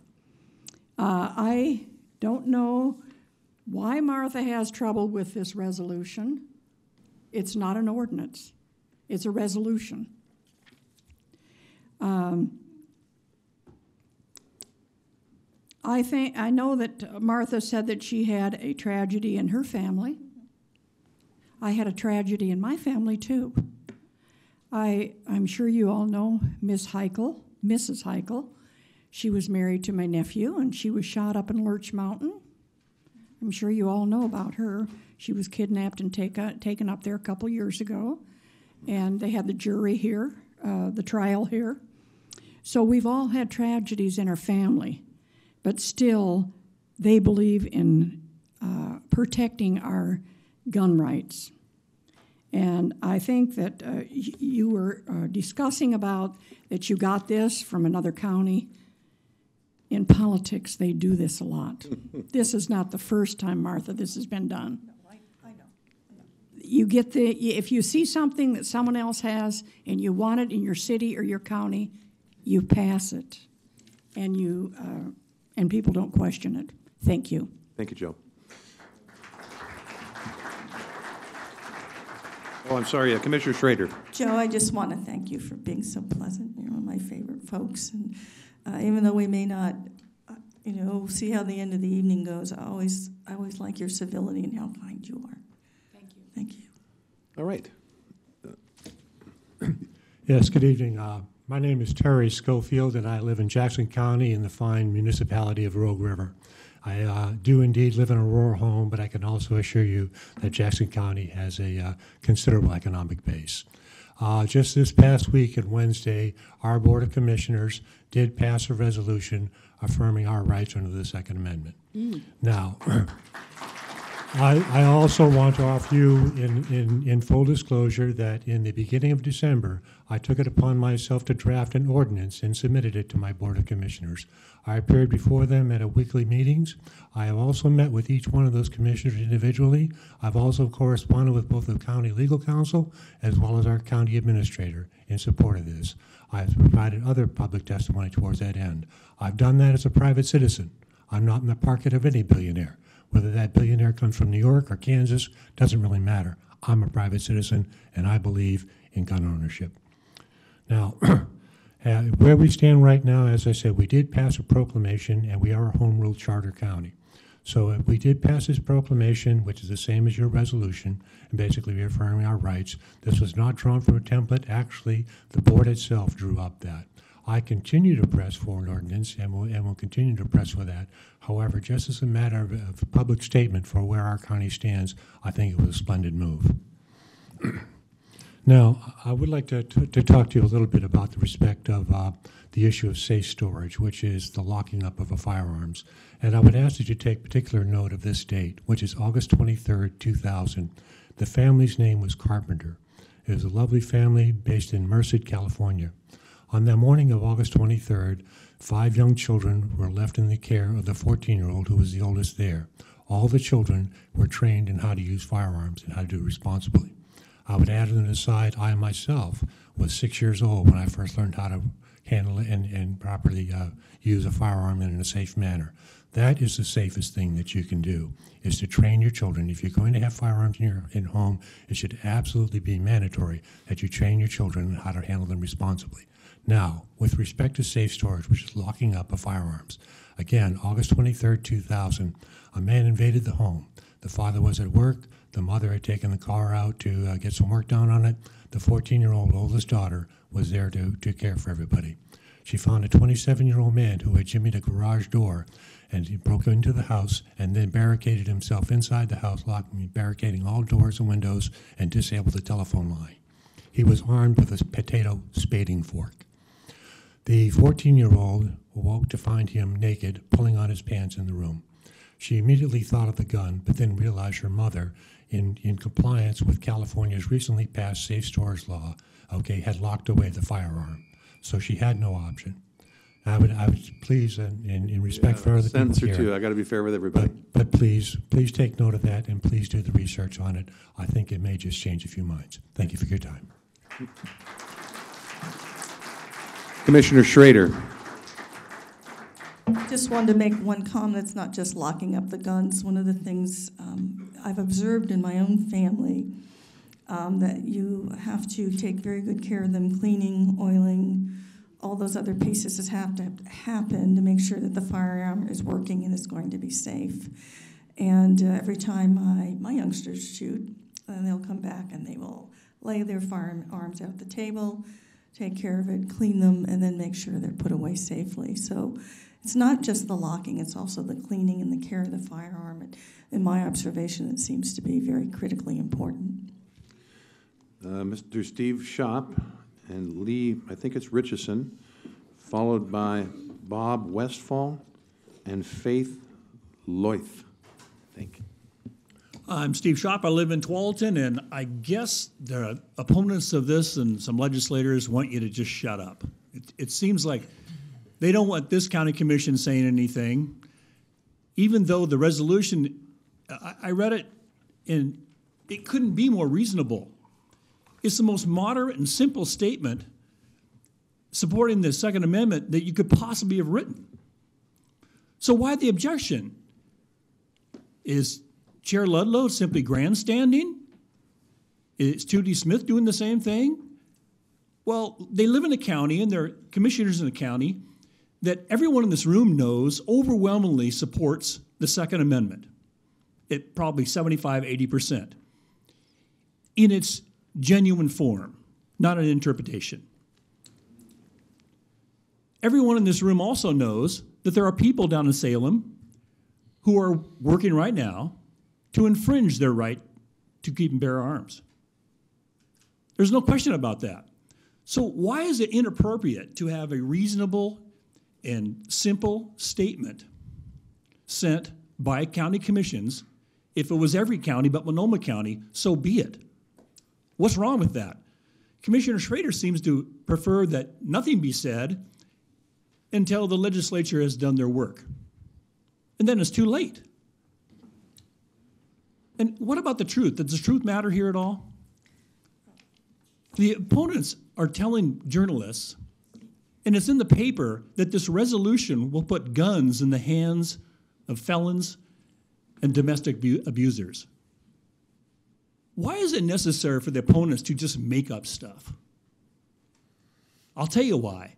Because they want to do anything at all they can to tarnish a simple, reasonable statement so that the legislators down in Salem can do their dirty work and not have their names out there as having done it. I'm glad you're going to have this resolution and vote, and I hope all four of you vote for it because it is so utterly moderate and reasonable and simple. And if any of you choose not to, then everyone in this room will know it. And I suspect that this resolution will help Clackamas County legislators down in Salem think maybe twice about passing or voting for anything that infringes the Second Amendment, because the people of Clackamas County don't want it. The other aspect that I find troubling is the misrepresentation about what current law does, or else the ignorance by the opponents to such a simple thing. They seem to believe that there is no current law preventing gun ownership by felons and domestic abusers. And that's ridiculous. So thank you for the time, and I hope you all four vote for it because it is so moderate and fair. Thank you.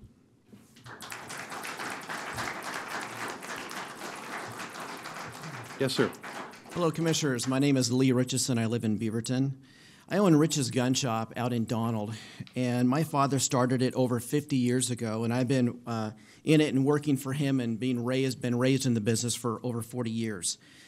And I have seen our firearms rights slowly chipped away to the point that it's hard to believe that we even have any Second Amendment left. I see it on a daily basis. I work in it. I've seen a record number of good, law-abiding people purchasing firearms in the past few years to protect themselves against increasing crime and socialistic politicians than ever before. The people have and are sending a resounding message to our government.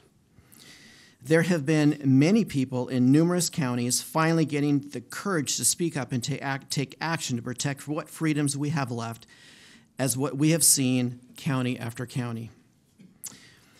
Commissioner Schrader made statements about our Constitution being a living document open to change. If this is what you want, are you prepared to also lose your right to freedom of speech and more? This country is one of the last on earth that has the amount of freedoms that are God-given that haven't been taken away by evil men and women.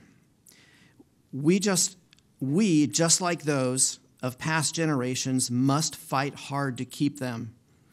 If it won't happen on a federal level or a state level, then it must happen on a local level. Not only must we stop any more senseless firearms restrictions and taking away our rights, but we must help to restore lost freedoms. I urge you to do your part in saving this land from tyranny. And I know that you're limited as far as what you can do, but it has to start at a grassroots level. And if your core values are any less than what this country was founded on, please step down and let someone else with higher values lead us.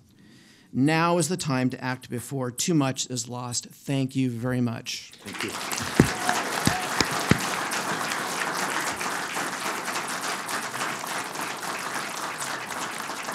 Commissioner Schrader.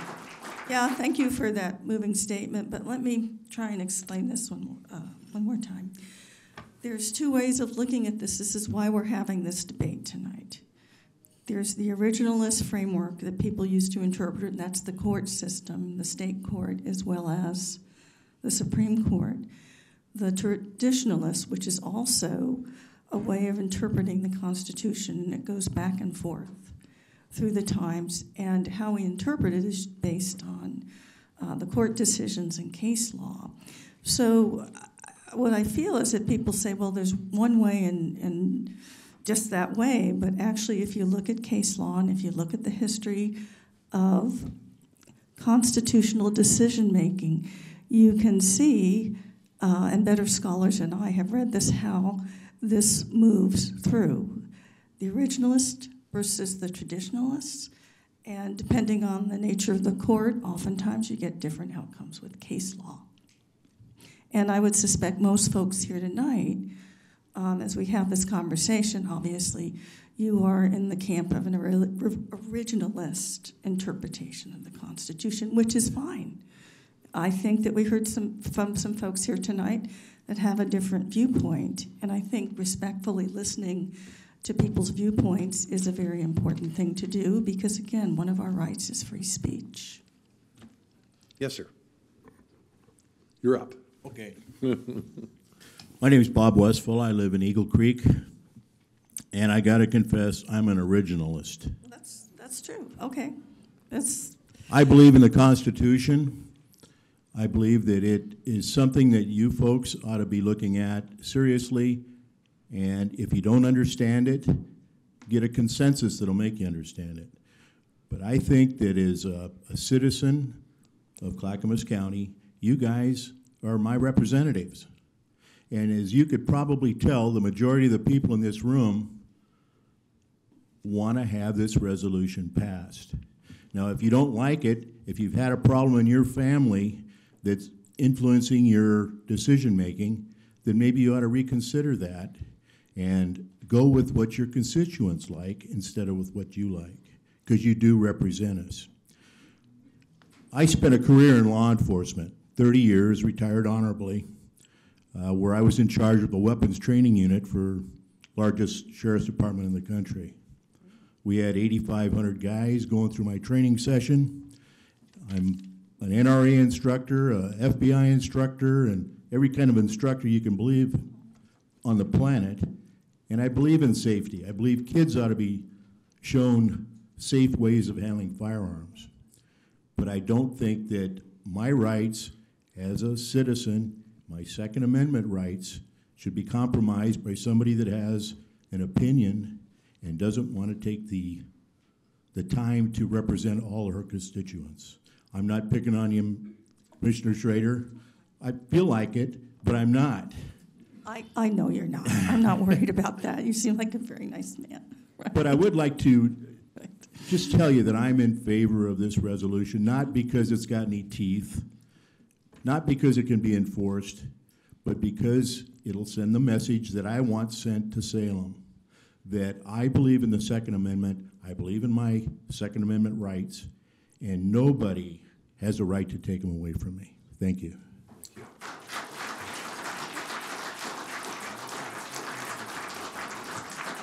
Commissioner Schrader. No, I didn't have my light on. Yes, you did. Well, I didn't mean to, no. Okay. All right, yes. Pay attention. Yes, I think you said my name, Faith Leith. Yes, I did. You're Okay. right. From Oregon City. And I just wanted to direct this to Paul Savis, because I worked very hard last year making phone calls for him to get him reelected. And the reason I did was because I felt like he was a common sense candidate. And so this resolution, the only thing that concerns me about it is the part that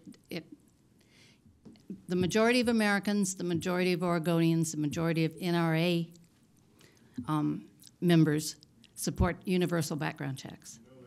Yes, they do. Anyway, yes, they do. All Anyway. right, folks, when I let her Yes. finish, we just talked about decorum and fairness. Thank you.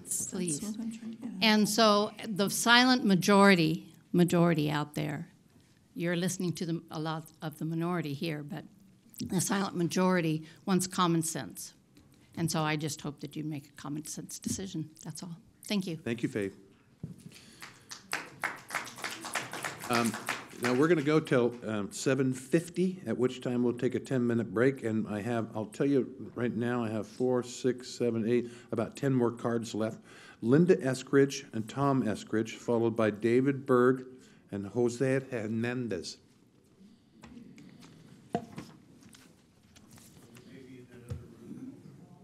Oh, they're hanging around. So on deck again, David Berg and Jose Hernandez. Chair Ludlow, commissioners, how are you doing tonight? I didn't actually intend to speak. So I am Tom Eskridge from Molalla. I have 4 quick things to tell you. Every elected official takes an oath of office to obey the Constitution. It is a fixed document. It's not living, it's fixed. And every official takes an oath to uphold it. And I see so many people now that are in office that do not consider it an absolute. And I would like to challenge the commissioners to go look and see how many people that have committed gun violence got their guns legally. How many legal owners have gone off the rail and killed people? Not very many. And another thing I want to say, actually 2 more things. I want to say that a gun is always loaded. And when you touch a gun, you better believe it's loaded until you absolutely have verified several times that it is not. And looking down the barrel is not one of those ways. Okay? And the word shall not be infringed. Shall not holds the letter of the law. Thank you. Thank you.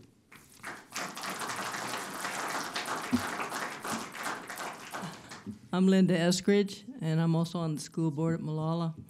And this is my dear husband. And I just... You're not speaking for that school No, board. no, I'm not speaking for the school board. I'm just speaking for myself. And I just wanted to say, go for that resolution. I'm all for you. And that's all I had to say. Oh, my gosh. I'm making it real easy for you. Commissioner Savas? I appreciate Mr. Eskridge bringing up the oath we took. I just thought I would read the oath that I just took about a month ago on January 5th, I believe.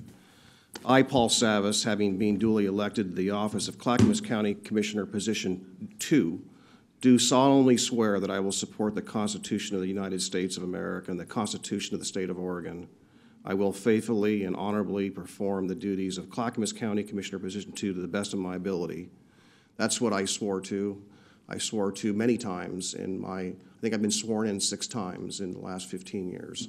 I take that seriously, and I do, I'm waiting for someone. I'm not sure who it's going to be, that someone can reconcile that law. Mr. Eskridge did speak to the letter of the law and in the Constitution, again, that judicial piece is the part I'm interested in people speaking to as far as how the interpretation and honoring of the Supreme Court.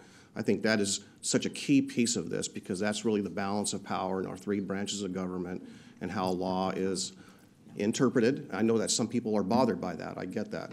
But I do think that both in 2008 and 2010, I think that what the ruling was, it upheld the right for people to have a weapon or a gun for self-defense purposes. I think that is clear both in the Oregon State Constitution and also in the United States Constitution. I think that's perfectly clear, and I support that. It's all the other ancillary things that go along with that are probably going to be in question when it comes to background checks, which were upheld by the Supreme Court in 2008 and 10. Yes, gentlemen. Chair Ledlow and Clackamas County Commissioners, hello. I believe most of you know me here. And I came tonight basically to provide rational testimony regarding this resolution. Thank you for listening, and really more importantly, and it's come out today, and I thank Sheriff Roberts mentioning it, that thank you for listening and adhering to your oath of office. The decision tonight is a key metric many bipartisan voters, basically are going to look at on your individual integrity as county commissioners in upholding that oath. And one thing I can tell you, the Second Amendment is the most bipartisan issue in our society today. Before you tonight is a simple resolution. It should not really be controversial at all in concept, because it simply supports the rights guaranteed to all citizens of Clackamas County under the Second Amendment of the Constitution. We should all ask ourselves why supporting the rights of our citizens under the Constitution of the United States generates such a controversy. The bottom line is it's controversial because specific groups do not believe that citizens have the inherent rights granted under our Constitution. They believe they know better than our founding fathers and that they have the right to impose their will on all citizens. Their agenda is similar to what we have seen in other countries that do not have our uniquely American fundamental rights. Believe me, I've spent time in these countries and I've seen it. And if you want to know where this is going, go back to the 2013 session and look at House Bill 3200. That bill was proposed by one of the groups in opposition to this resolution, and what it called for was unwarranted search and seizure of my home to collect my weapons. That is precisely why we have the Second Amendment, and I fought that measure. I'll tell you that right now in the legislature. But there are some key concepts that need to be expressed tonight. First, the Second Amendment grants us a civil right under the Constitution. It is a civil right. Eliminating or restricting the civil rights of law-abiding citizens has been proven to be ineffective in preventing violent crime. Every citizen in the USA has an individual right not to be a victim by exercising their civil rights under the Second Amendment, the right to self-defense. Our sheriff and police cannot protect the public from all violent crime. Therefore, limiting our civil right under the Second Amendment is neither constitutional nor a rational course of action. And to speak to your issue, Paul, The Supreme Court, under the Heller decision, has already ruled our civil right under the Second Amendment is an individual right, not a militia, an individual right. And most states are now removing their restrictions because of that. So I'd like you to take all this in consideration and vote for this resolution, which simply supports our rights. Thank you, Mr. Burke.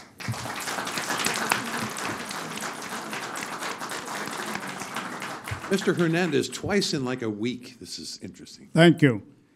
As I indicated before, I'm a 100% disabled veteran, and I have been involved in a lot of politics since many, many years. The Second Amendment that I favor and hope you guys pass includes recreational vehicles that contain bathroom, kitchen, and bedroom. That means that the Second Amendment is extended to those of us who own a recreational vehicle, motorhome, and travel cross-country. That's one issue that I want for you guys to include as you continue to look into this matter. The second one is that as a person who is authorized to carry weapons, and I go hunting, and I get injured while hunting, the issue that I have is the misuse of a weapons code that the Veterans Administration and military installations use. The VA prohibits weapons in their property with a sign that is about 15, 20 feet inside when you turn off the main road into their facilities. And they cite 18 U.S. Code 930 as their right to keep me from going beyond that sign. That code, as I checked it out, does not include parking lots. It only includes buildings. But they don't let us go beyond that sign. And I believe that that's wrong. I have introduced the subject to Senator Wyden at the last meeting that he had out here in Camp Whitcomb, where that sign appears. So that my issue is that while traveling cross-country, they're violating my rights to carry weapons in my motorhome. Or here in Oregon, if I get injured while hunting, I can't go into the property of the Veterans Administration building, although I'm 100% disabled. If they catch me with weapons inside their parking lot, they can prohibit me from getting further services. And I think that that's wrong, and I would like for you folk to consider that as you consider this issue. I favor your proposal. Thank you, Jose. Ladies and gentlemen, I have 6 cards left, and if you'll be patient, and we're going to take a 10-minute break, come back, we'll be able to finish that, and I very much hope that it won't go on much further after that. So a 10-minute recess, and we're going to be punctual, Commission, aren't we? Thanks. County Board of Commissioners business meeting, where we are continuing to call people up. Again, 6 more cards. Here they are. Mark Hemstreet, and I apologize if I don't pronounce your name right, Jerry Koski, followed by Ron Simmons and Michael Strickland. So is Mark Hemstreet here?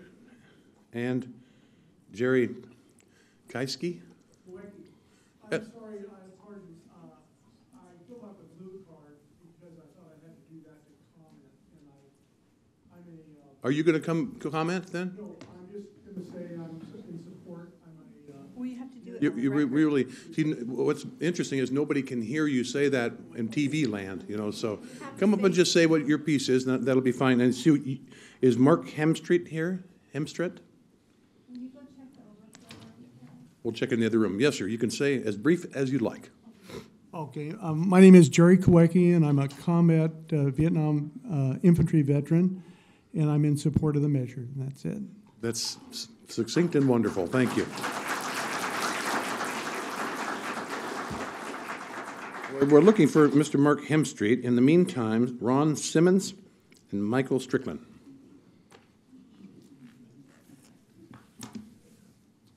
Which, oh, you got both of them here, I think. No? Okay. Okay. Here we go. My name is Ron Simmons. I live in McMinnville, which is in Yamhill County. On Thursday, January 26, our county commissioners voted unanimously to oppose the extension of Oregon's background check requirement. The following newspaper had letters to the editor blasting our commissioners for dangerously and recklessly voting out a background check everyone feels is necessary to keep guns out of the hands of criminals and dangerous people. You know, many good, responsible voters need a good background check system, so why would the commissioners vote this way? Here's why. Because the good, well-meaning voters are not aware of the very small print laws that are hidden and come into effect under the disguise of a modest background check. Everyone, in case you weren't aware, Oregon has a very effective background check. Anyone doesn't think so, please go down tomorrow and try to purchase a firearm. You can always amend these with sensible amendments, but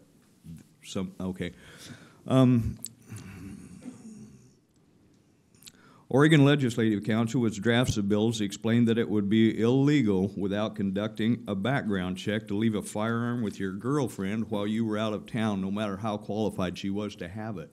And she would have to conduct one on you when she returned it. You want to loan a rifle to a friend to hunt with or just to shoot? Not without a documented background check.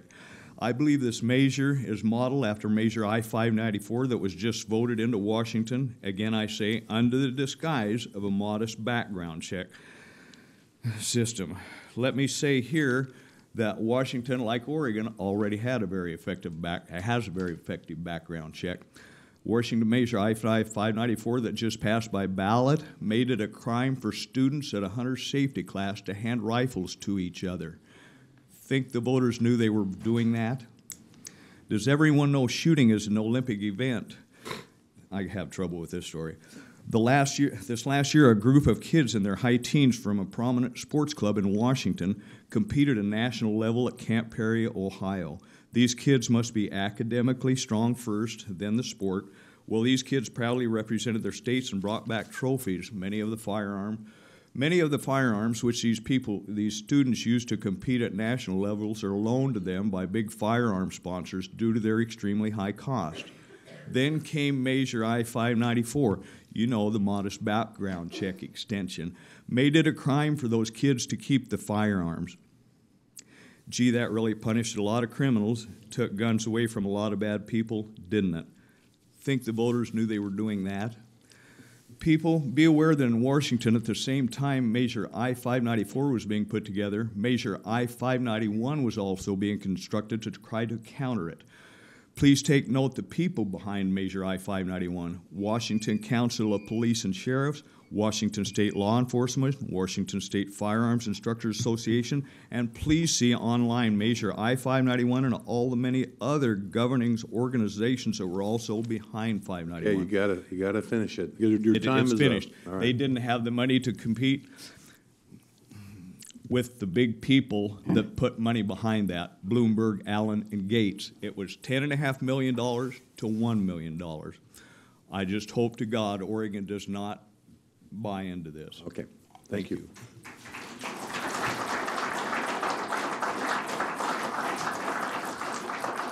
Yes, sir. Hi, my name is Michael Strickland. I represent the nonprofit Second Amendment Action Center. First of all, I find it a bit insulting that Commissioner Schrader is over here hobnobbing with people during the start of the last gentleman's testimony here. She had plenty of time during the recess to do that. Okay, so there was a lady earlier, Ms. Easley, who said that she is unaware of any background check bill or whatever, or any gun bills that are going on. Either she's... you said you were unaware of any gun bills that were going on. No, I said that would take away gun rights from you. Okay. Okay. Well, either she is completely daft or she's trying to be deceptive because Senator Floyd Pruzansky's been bragging about his universal background check bill that he hasn't introduced yet, which I find also deceptive that he's bragging about it, but he's not man enough to actually introduce it. Okay, so people keep talking about the majority want this. Well, guess what? The majority want gay marriage banned. Every time that goes to a ballot initiative, that gets banned. Should the rights of those people be taken away? The majority of the people want the Occupy-type protesters to shut up and get out of the way of the road. Does that mean that they should be stripped of their right to freedom of speech? Okay. Another statistic that you might hear from the ceasefire and Moms Demand Action and Bloomberg people are that in states that have universal background checks, 38% fewer women are victims of domestic violence. That's about the only stat that they can actually tout, because my organization next week is going to be releasing a new study that shows that Oregon actually has a lower rate of violent crime and murder and several other things than a lot of states that currently have these universal background checks. So if you want Oregon to have a higher rate of crime like these other states, then go ahead and support a universal background check. Mr. Savas, as I understand, you're one of the guys sort of waffling around on this thing, and I think you should pay attention to the people in this room here, because we're fired up. And if you vote no on this, next election you're in, we're going to be out knocking on doors for your opposition. I'll have you know that.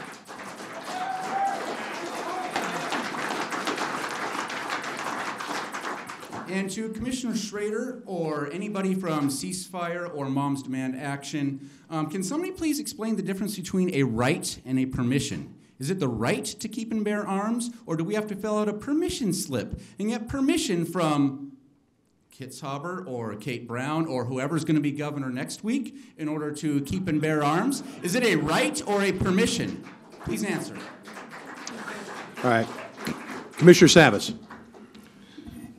That was more addressed to Schrader than Savas. Yeah, I get that. So I respect and honor your right to free speech and your comments, but I beg to differ on any intent that you draw on my thoughts that somehow I'm waffling. Quite the opposite. Okay, thank you.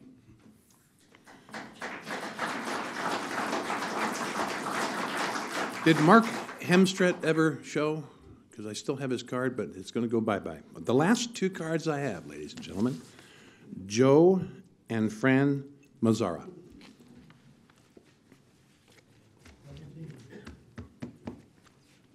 You got the double team here. Yeah. I can tell she's the heavy hitter here. That's right. Let me go first.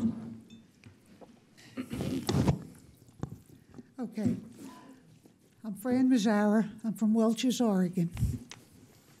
Number one, I have 20 acres going up Hunchback Mountain that I live on.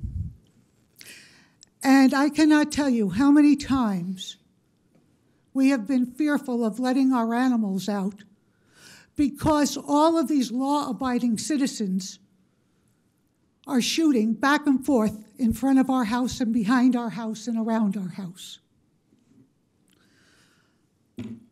We used to have a farm in Hood River. To answer some of the comments, we got a gun. You know how difficult it was? What was the size of it? It was a 410. It made a lot of noise. We got it to protect against predators. Our dogs, our livestock protection dogs, did a much better job. To get that gun, we walked into Walmart, went up to the gun counter, showed them our license. He bought the gun and carried it out. I had to carry the ammunition out under my name. That's how difficult the background check is. Okay, I hear a lot of threatening terms here. Gut and stuff. Take our guns. I don't know of any place in this country that anyone has attempted, but boy, that panic about our rights. Mr. Savas, you ask about constitutional. The Second Amendment. The Second Amendment was written 1776. Martha, you're from the Northeast. Every town, and for those that don't know it, you can go look at Williamsburg or Sturbridge. They all had guns. They were kept in the armories. The ammunition was kept in the armories. Only those living in subsistence living, come on, you guys, out in the rural areas had guns for putting meat on their table. Times have changed. We no longer have, well, we do have armories, but we use them to house the Red Cross when there's a disaster. You talk about big money coming in. What do you call the NRA and all of the gun manufacturers that are supporting and making the NRA nothing but a publicity arm? As to the VA and why the VA has their problems and putting up big signs preventing guns, I was on the floor in 1990 in the VA, 3rd floor, when one of the vets, a patient, came in. A helicopter went past the windows. He had snuck a gun in. He commandeered the floor. We ended up underneath the nursing station desk with security trying to figure out where they're going to get regular clothes, because if they came in with uniforms, he was going to shoot them. And do you remember how I'm cutting people off? Yes. And I have but to, I too, know with I'm you. the last speaker. So let me ask you, now, listen, folks, please. We've done real good tonight on decorum. Please don't shout or out while people are testifying. Secondly, are you for or against this? I feel that sensible rules have to be put in place. We may not have designed them yet. Can I get a yes or they a have no? to be worked out, but to sit and say absolutely no change is, you might as well put a gun to your head, because that is sheer stupidity to say that some rule I think I got the drift now, may Fran. possibly. Fran, yeah, we got it. Yes, Joe. I'll be a little more rational, I think. But I'm speaking as a mental health professional. You gotta go home. I was a special investigator for Oregon and for Washington State. I was a mental health examiner. I went into situations where people committed suicide, and we were to evaluate and do psychological autopsies to find out what went wrong. We're under a misconception in this country, in this state, in the city, in the county. Mental health people, mentally ill people, are not the only ones that use weapons inappropriately. Anybody can use a weapon inappropriately. I refer to, there's been 74 school shootings since the big situation in Connecticut. 74 situations where kids were killed. This has got to stop. Background checks, I understand they don't always work, but if you can save one kid with one background check, why the hell not? I'm opposed to this regulation you've got, and I'll stand on my ground as an American citizen and as a patriot to this country. That's all I've got to say. Thank you, sir. Oh, yeah. I want to present the FBI report to you guys, if you take the time to read it. I'll give it to that lady right there. There you go. Right. Thank you. And what all the deaths were in all the schools in this country, beginning in 1760.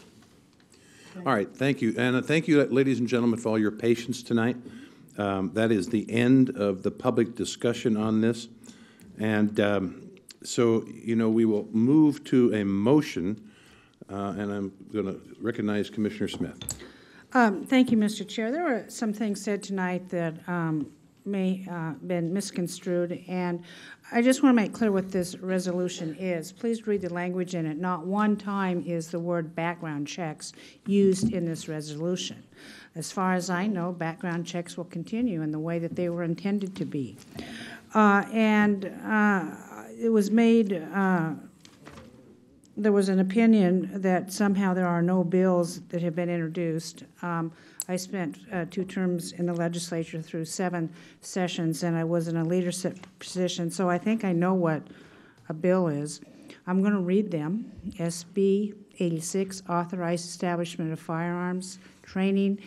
SB 106, directs Department of Public Safety and Standards. And I'm reading the relating clauses, because a relating clause allows anybody, as long as you have a permission of a legislator, to change the bill in any way that you want to. And probably the most significant, SB 170, SB 173, SB 299, SB 300, SB 315, SB 85, House Bill 2348, House Bill 2357, House Bill 2424, House Bill 2429, House Bill 2527, House Bill 2529. And there's relating clauses in here relating to firearms. Now, I've done this before in the legislature. Oh, there's a bill that has a right relating clause for my cause. Yeah, I'm going to submit an amendment, and hopefully the chair will read it. Well, it's very easy to do. I also know that Peter Courtney said there will be one bill this session, as that was reported to me, and it will start on the Senate side, and it will have everything in it. The only thing you have to do is submit a bill relating to firearms, and you can list whatever you want. I think this is a problem not only in our state of Oregon, in Clackamas County, but in the country. And if you've been an observer of politics for the last 6.5 years, and I think most of the people in this room have, and most of the people who are watching this will have observed a deterioration of our individual liberties and rights. And so I'm just here to say we'll support this, and it's the right thing to do. Jim Bernard is not here today, but he supports this as well, and he said he would vote for it if he would be here. Unfortunately, he had to be out of town. And he said, I think this resolution is quite modest. And it is modest. And it's simple. And it's fair. And we've been criticized because it's not hard enough. Well, I think the only thing that we need to do really is say we support the Second Amendment as a governmental body. And we would like other governments to do that as well. Motion. I would like to move. Thank you, Mr. Chair. I'll move we approve the resolution supporting Second Amendment rights. Is there a second? I'll second that, but I would ask the motion maker to consider some minor. Well, we'll all go through that, and it won't be just the motion maker. That's a vote situation. So the motion's been made by Commissioner Smith, seconded by Commissioner Savith. Commissioner Schrader. Yes, as you know, we do have an alternate proposal here in front of us tonight from the League of Women Voters, which is a nonpartisan group that actually educates people on all different kinds of issues. I have an article tonight from them. The League of Women Voters celebrates their 75th anniversary here in Clackamas County, and nonpartisan group has helped Clackamas County citizens make informed decisions for decades. I will vote yes on their resolution. Colleagues. So the motion is for, so this other resolution, this is the one that I actually support and think is the most sensible one, because I think it encompasses everybody's needs. That's not germane to what's on the floor right now, Martha. What we have is a motion for the resolution we brought forth, which these people testified about tonight. And we're going to resolve that one way or the other first. So, Commissioner Savas, you had some possible changes. Yeah, and there, so those people who know me, and those people who don't know me, I'm kind of picky, so little housekeeping details like capitalization or things. So first thing I noticed on the resolution, not a big deal, but where it says now therefore, the E, the last E is not bold. So if where are you reading from? Right here. Oh, okay. Okay. The first, where it says now therefore on the first page, the E is not bolded. That should probably be bolded. I think those are Scribner's errors, and I don't think we need to take a vote on that. That will be happening. Yes. Okay. Secondly, and I'm sensitive to some of the comments that were made here tonight. I think are relevant with regard to the First Amendment came up more than once, whether it came up directly or indirectly. So under number 1, where it says Clackamas County strongly affirms our commitment to the rights and liberties enshrined within the Constitution of the United States of America and Oregon, comma, the word says especially, and I think that kind of infers that there's a priority. And I know that the amendments are not prioritized. Not a big deal, but I think changing the word especially to including, because I think everyone exercised their First Amendment right here tonight. Not everyone, but most everyone. What do the rest of the commissioners feel about the substitution of the word including versus especially? I don't have a problem for it, but don't think I'm going to want to maybe approve all of your changes. Well, So just- keep going. Yeah, okay. Let's go one by one. Okay. So let's make sure we have the proper amount here.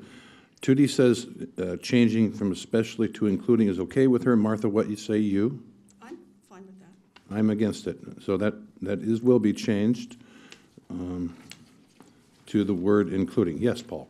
So the other one, I guess I need a little bit of explanation. I don't know if that's going to come from Gary or legal counsel or John or Tootie, who were part of the crafting of this. So on number 3, and this is basically something I really learned from all the reading I did.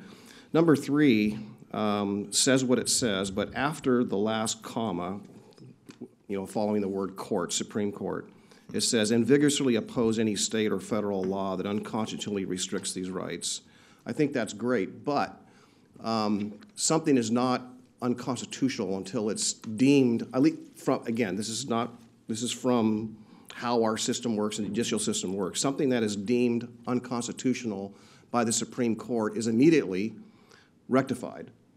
So we can't really cite, or do we plan on, the question is, do we actually plan on opining or challenging or getting engaged in something that is out of our hands, in the sense that how do we determine something is unconstitutional and then vigorously oppose it? Because by the time it's actually determined to be legally unconstitutional or unconstitutional, it's no longer unconstitutional, it's remedied. So it's just, it kind of seems redundant. No big deal, don't have to change it, but it just doesn't make any sense, doesn't make any logic. What would you change it to, Mr. Sanders? I would just after the comma, put a period. After Supreme Court, it would be period, and you eliminate and vigorously opposes any state or federal law that unconstitutionally restricts these rights. Unless you want to change the language, what it actually means, but it's not something's not deemed unconstitutional until a Supreme Court says so. I like it the way it is, Tootie. I like the way it is. And so there isn't enough votes to change that in this particular makeup, so it'll stay the same. And any more changes, Mr. Samus? That was all I had. I got some comments before we vote, but that's all I have. Yeah. I expect those. And so I will start, if you'd like, Paul, with yourself. Okay, great. So before I read what I got prepared, I wanted to read that because I think it's just something that I was more my thoughts after reading over 500 messages, mails, letters, conversations, and so forth, phone calls.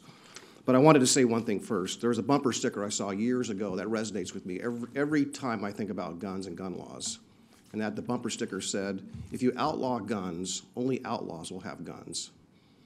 And if you think about that meaning deeply, I would fear a nation where only outlaws had guns and we're defenseless against that. I mean, I know that's a stretch, but I think it's something that resonates with me. And if you think about that in many ways, it's very bothersome. So I'm going to read what I had prepared, and I think it might, with some people, speak to the one lady who's talking about being reasonable or common sense. So here it goes. In a Supreme Court case in 2008, the District of Columbia versus Heller, which challenged the handgun ban in Washington, D.C., the court interpreted the Second Amendment rights. It basically affirmed two things relevant to this discussion. First, an individual's right to firearm ownership for purposes of self-defense. Second, with consideration of the 14th Amendment, the states could impose stricter regulations on gun law ownership. These two interpretations are not mutually exclusive, which explains why gun control legislation varies state to state.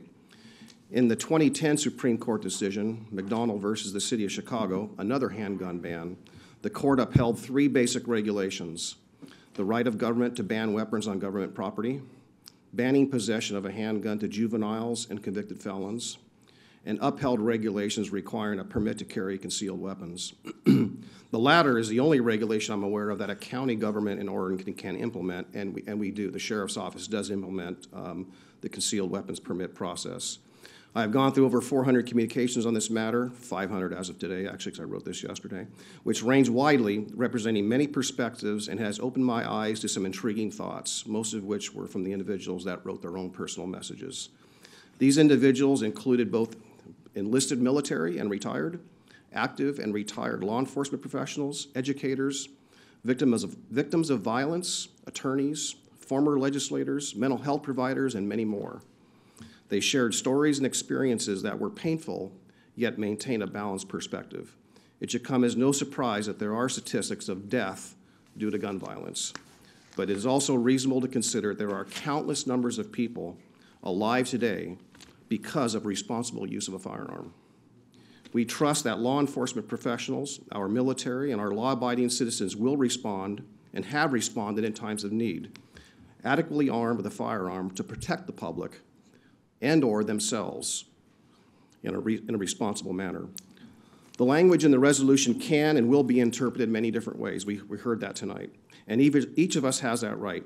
Nonetheless, item 3 of the resolution states that Clackamas County supports the U.S. and Oregon constitutions and the interpretations of both the United States Supreme Court and the Oregon Supreme Court.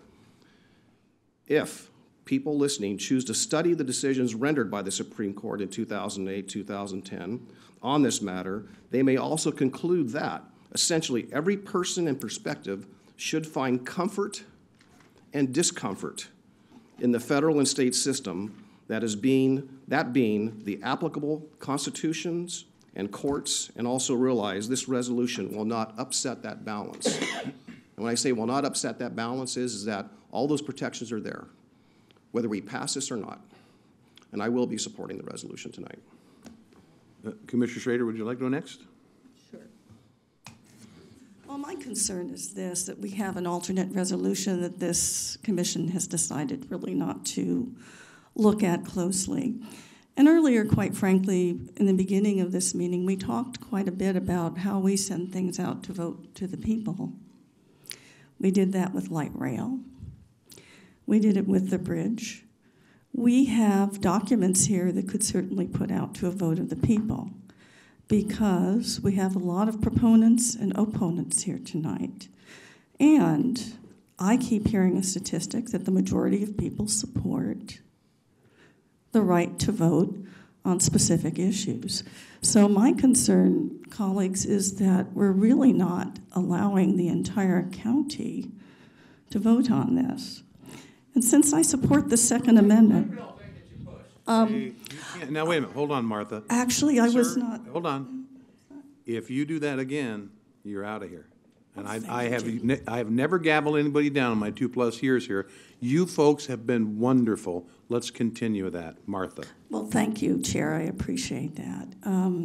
So that's my issue. I really think if you really wanted to get the substantive of what people really think, it should be bigger than this room tonight and bigger than this discussion. I personally like what the League did. I think it's a much better document. I think it's much broader. I think it brings everybody together with the common goal of having gun rights and gun responsibilities.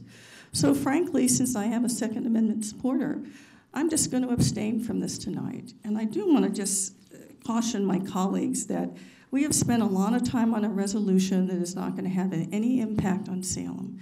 Ladies and gentlemen, if you're concerned about your gun rights in Salem, you need to take a look at the gun legislation. You need to work with Mr. Starrett of the Oregon Firearms Federation and the NRA and the other groups that are really thinking that this is a bad thing. And we need to get down there, and I frankly think that's a better use of our time. I'm really not interested in wasting county time in passing a resolution that in my mind is not going to have any substantive effect down in Salem. And even if we pass the League one, I'm not convinced that will have any substantive effect either, because those folks will go down and potentially lobby differently than the rest of us, and that's how it should be. So I will abstain tonight. I'm not going to take a stance on this. And colleagues, please don't continue to push us into these situations where you'll pass a resolution that will have no substantive effect on a conversation of gun legislation in Salem, where people will get there and testify. I would encourage all of you to go down there, and if you feel strongly about it, testify and have Mr. Schmidt make this whole notion of firearms part of our legislative agenda to go to Salem. So that's my advice, and there you go. Commissioner Smith. This commission has done resolutions on other things. we did a resolution on the Columbia River crossing. That was widely lauded by Tri-Counties area and a lot of regional governments of the hard position that we took on that.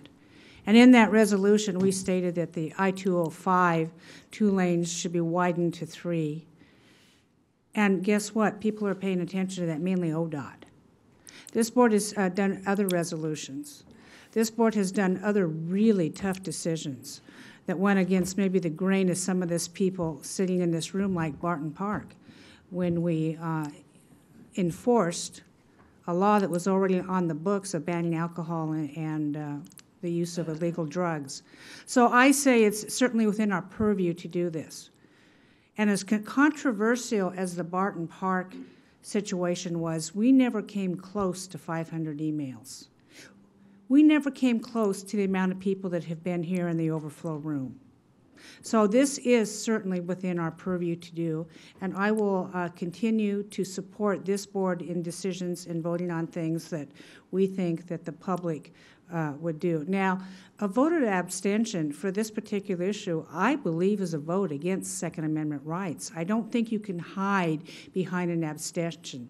And that's why abstaining a vote on the floor of the legislature in Oregon Senate and Oregon House of Representatives is not allowed. You are not allowed to abstain. You either vote yes or you vote no, because guess what? That's why people send you to Salem and they send us here to do the people's work. Thank you.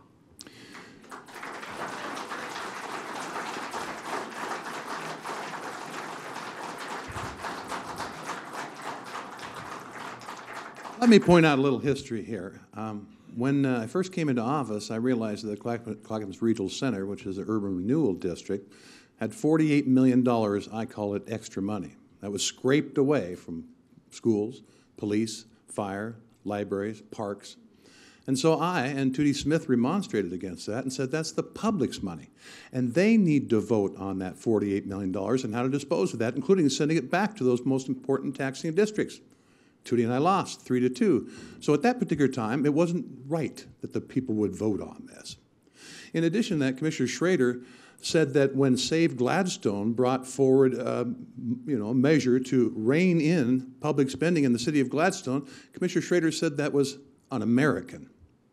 Now, so it wasn't good enough for the public to vote in Gladstone. They didn't have a right to, and certainly we didn't have a right to vote on that $48 million, by the way, of which we got $9 million returned to fire, police, schools, and parks, and libraries. At least we got something. But it was used too much with the previous commission here is that we have a representative form of government. And so the representatives only need to vote on this. Now, all of a sudden, Commissioner Schrader would have us go out for a public vote on this. That's rare. Write it down. Now, I want to tell you a little history. No, it's my floor. No, Martha. Let's not be mean. Okay, Martha, I'm not being mean. You know, there's kind of a history here. If you think about it, and I've talked with the sheriff extensively and our director of Health, Housing, and Human Services. The number one reason that people go to jail, and believe me, I work in the prisons as a volunteer, the number one reason they go to prisons are really mental illness. That is number one. You can even say that addictions have a lot to do with mental health, depression, self-medicating, etc. I mean, these are the professionals that I talk to at these prisons. Now, if mental illness is the number one, it is proven with guns. Almost 80% of the deaths in Oregon every year are suicides. Now, Martha talks about her nephew. I had something personal happen to me too. My sister, my only sister, 11 months apart from me, whom I loved dearly, couldn't take it any longer. So she used her nickel-plated .38 and ended it all. Was I angry? Yeah. Was I disappointed? Yeah. But you know what? With suicides, they're going to do it anyway. Somehow, if they're resolute about doing it, they're going to do it. You say, guns are the offender. The gun didn't kill my sister. She pulled the trigger. She could have used a razor blade. She could have used medications. She could have driven into a bridge abutment. So what do? Outlaw razor blades? Medicine? Bridge abutments? So the guns are guns, folks. But when 80% of them are used for suicide, it is a disproportionate view to simply say that guns caused that and the access to same. I was very disappointed to see Ceasefire Oregon claim that this action would put guns in the hands of felons, as has been testified to, and guns in the hands of domestic abusers. That's not fair. And what this is they try to rile people up that somehow we are causing these deaths. It is just not fair, and it's certainly not true. We swore, as has been said, that we would uphold the Constitution. And this is so offensive for people simply to state, we want to uphold the Constitution. Why is that so wrong, folks? In its simplest form, I again say I agree it's not a living document. Dust it off and let's use it like it originally came, right? So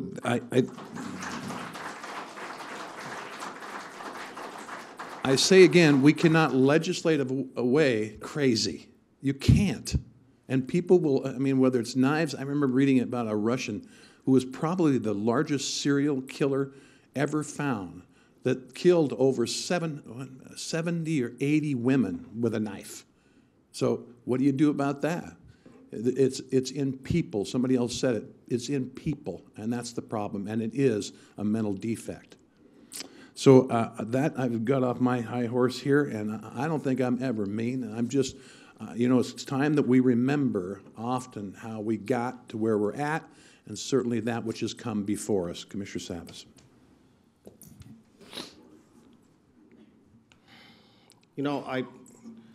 As a person who's been elected in a few different positions over time and served as the chair in a few different positions at different times, I found that being the chair was very difficult, that I had to maintain a level of decorum, level of courtesy, level of respect to others. And I do find it very difficult to sit here sometimes when some of our colleagues kind of take on one another. It just bothers me a little bit. The other thing that kind of always bothers me a little bit is about, telling part of the story and not really telling all the story.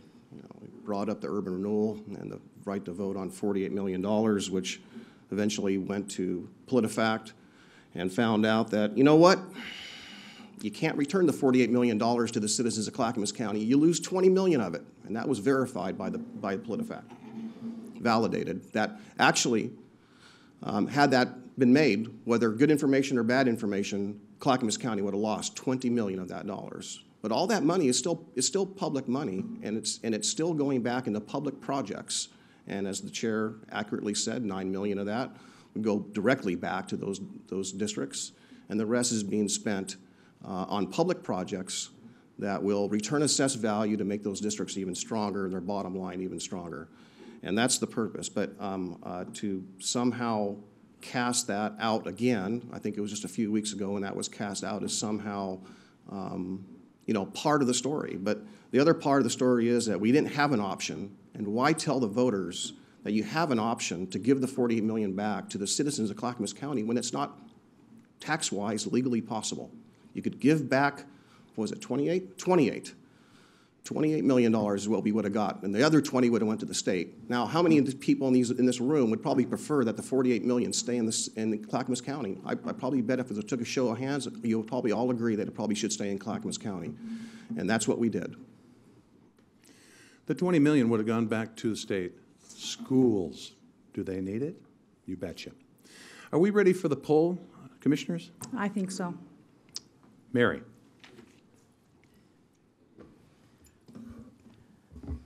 Commissioner Savas? Aye. Commissioner Smith? Aye. Commissioner Schrader? Abstain. Chair Ludlow? Yes, so it passes 3-0-1. All right, ladies and gentlemen, I'm going to give you a chance to leave if you'd like. It'd probably be a good time. Don't use the double doors. Use the back door. It's less disruptive. I certainly appreciate the passion in this room, both ways, that all of you would come here tonight and spend till 8:45 telling us your opinion. Come more often. Thank you very much.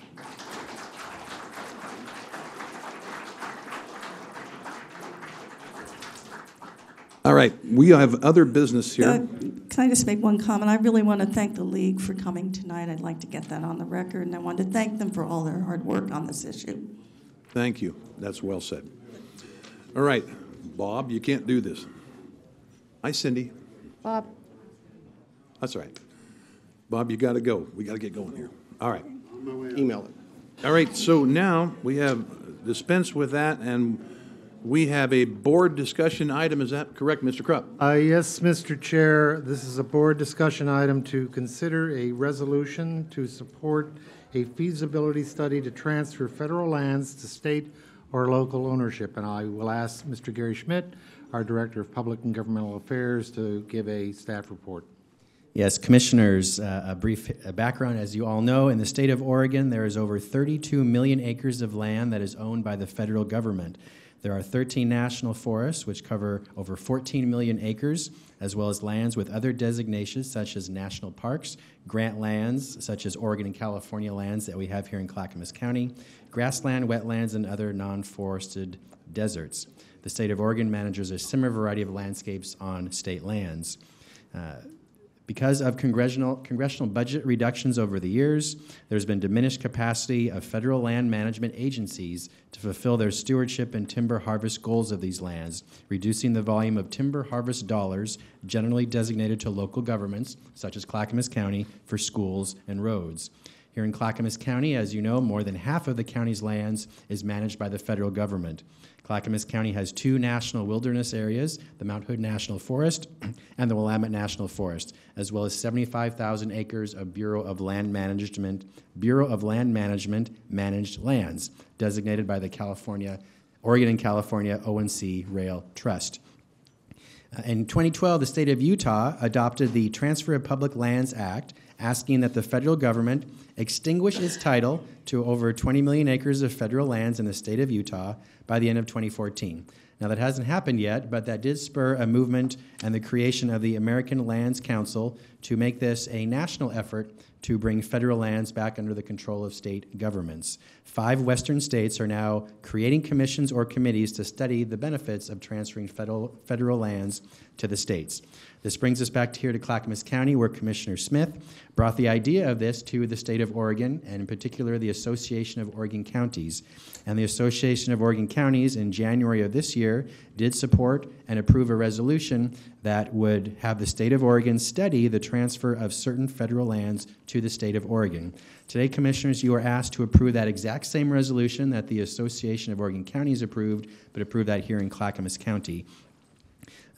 I'll just quickly read the therefore clause of the resolution, which says, the Clackamas County Board of Commissioners hereby resolve as follows. The Clackamas County urges the state legislature to appoint a bicameral and bipartisan committee that includes 2 county governing body members to study the concept described in this resolution. And then there's a list of questions to ask during the study.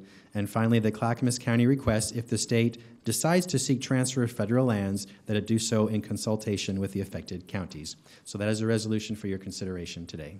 Commissioner Smith. Thank you, Gary. I've been working on this for almost 9 months at the Association of Oregon Counties, and we have debated and wordsmithed this document for a very long time.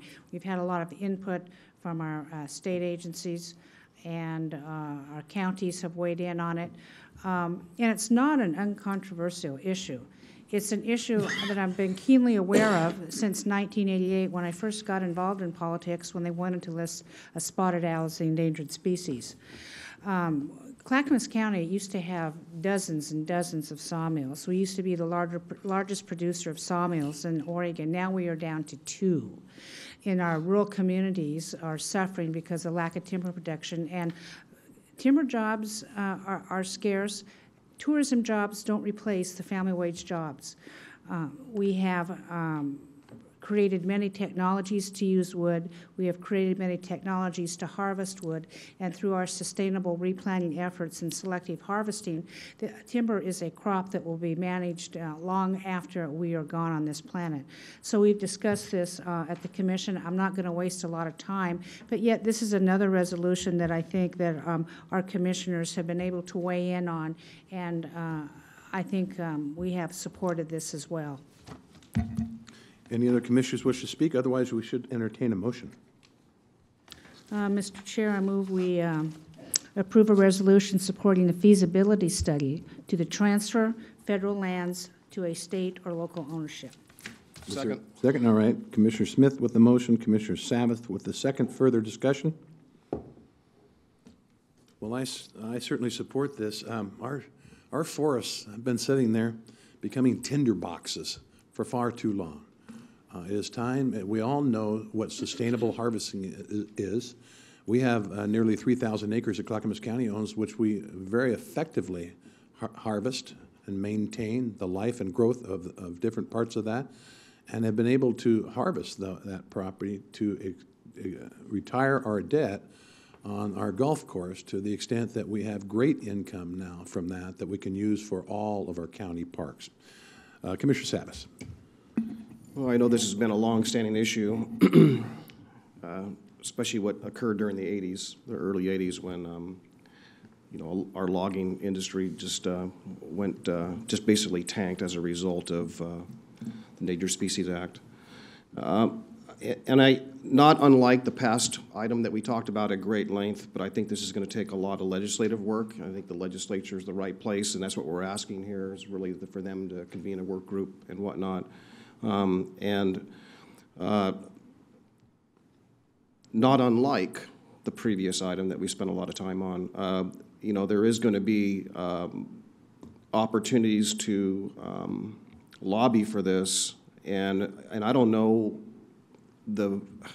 I hope this group gets somewhere, in the sense that my concern is how much effort do we put towards lobbying? When do we stop, or should we stop? And I think we probably realize economically we can't afford not to continue to pursue this.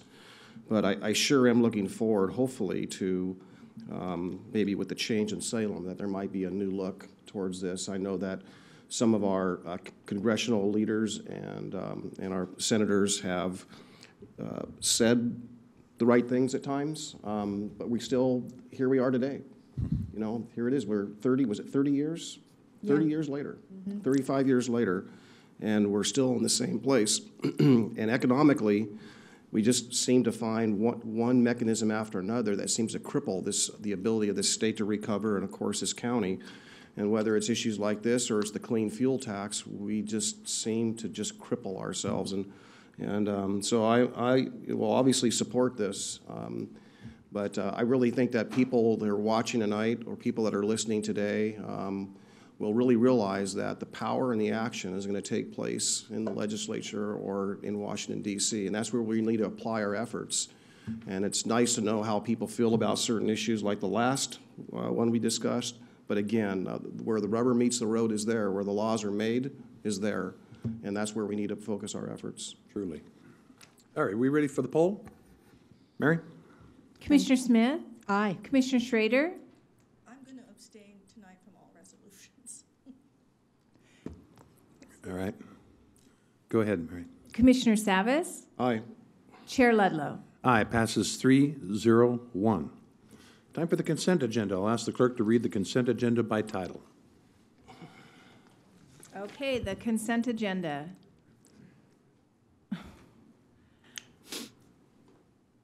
It's been a long night. Yeah. Oh, shoot.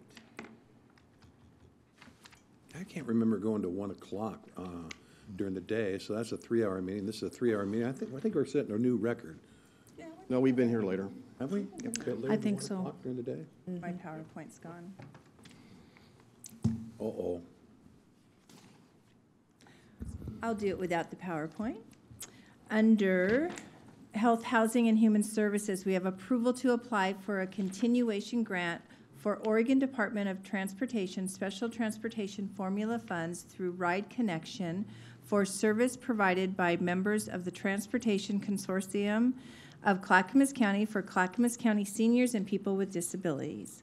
Under the Department of Transportation and Development, a resolution declaring a public necessity and purpose for acquisition of right-of-ways and easements for the 122nd Avenue and 132nd Avenue sidewalk connection projects and authorizing negotiations for eminent domain actions. Under Public and Government Affairs, we have approval of assignment of personal service contract with Ball Janik to submit strategies, government affairs, LLC for federal representation services. Under Elected Officials, approval of previous business meeting minutes. Also, under Elected Officials, approval to apply for the 2015-2017 Child Abuse Multidisciplinary Intervention MDT grant for the District Attorney's Office. Under County Administration, a board order adopting a resolution for participation in funding activities for Oregon Office for Community Dispute Resolution. And under the Emergency Management Department, approval of an intergovernmental agreement between the City of Portland and Clackamas County for purchase and reimbursement activities related to the use of the Fiscal Year 2014 United States Department of Homeland Security Urban Area Security Initiative grant. And that concludes the consent agenda. All right, would any commissioners like to pull any of the items on the consent agenda? I'll ask for a motion. I move we approve the consent agenda. Second. Commissioner Smith with the motion, Commissioner Savas with the second. Any further discussion? Mary? Commissioner Schrader? Oh, wait a minute. Commissioner Savas? Aye. Commissioner Smith? Aye. Chair Ludlow? Yes. Passes 4-0. And now, what everybody's been waiting for, and every week they do, is the time for the county administrator update. Well, I'm wondering where everybody went in the room. They knew you I thought were gonna everybody speak. would be waiting here in the room for me. But I just have a couple of really quick items for you. One is I wanted to let you know that the North Clackamas Parks and Recreation District just opened a new playground at Hoodview Park. That's in Happy Valley. And the playground includes traditional play and nature-inspired manufactured rocks, logs, and boulders. It features native landscaping, sheltered picnic tables, and a walking path. It was funded through a grant from the Oregon Parks and Recreation Department and also through system development fees provided to the North Clackamas Parks and Recreation District. So we're happy to be able to open up that community-oriented community playground there. The only other item I have for this evening is just for our listeners in the program that we will not have meetings next week due to the attendance at the National Association of Counties Conference next week. Good point. All right, it's time for Commissioner's communication. I'll start with Commissioner Smith. I'm going to not talk a lot tonight. I think I've talked enough already in the interest of time. Thank you. That was it? That was it. Commissioner Schrader. I'm done. Commissioner Savas? Let's go ahead and fill in for him. What do you think? I got the whole evening. It's only 9 o'clock.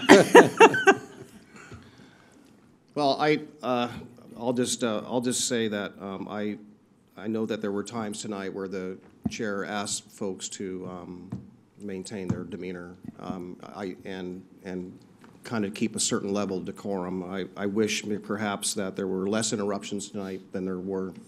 I'll just leave it at that. I appreciate you doing that, Chair, but I might just, with all due respect, maybe if it gets to be that, there were times where the rumbling in the background was really hard to even hear what people were saying. So I just ask that maybe we just have people be a little bit more respectful.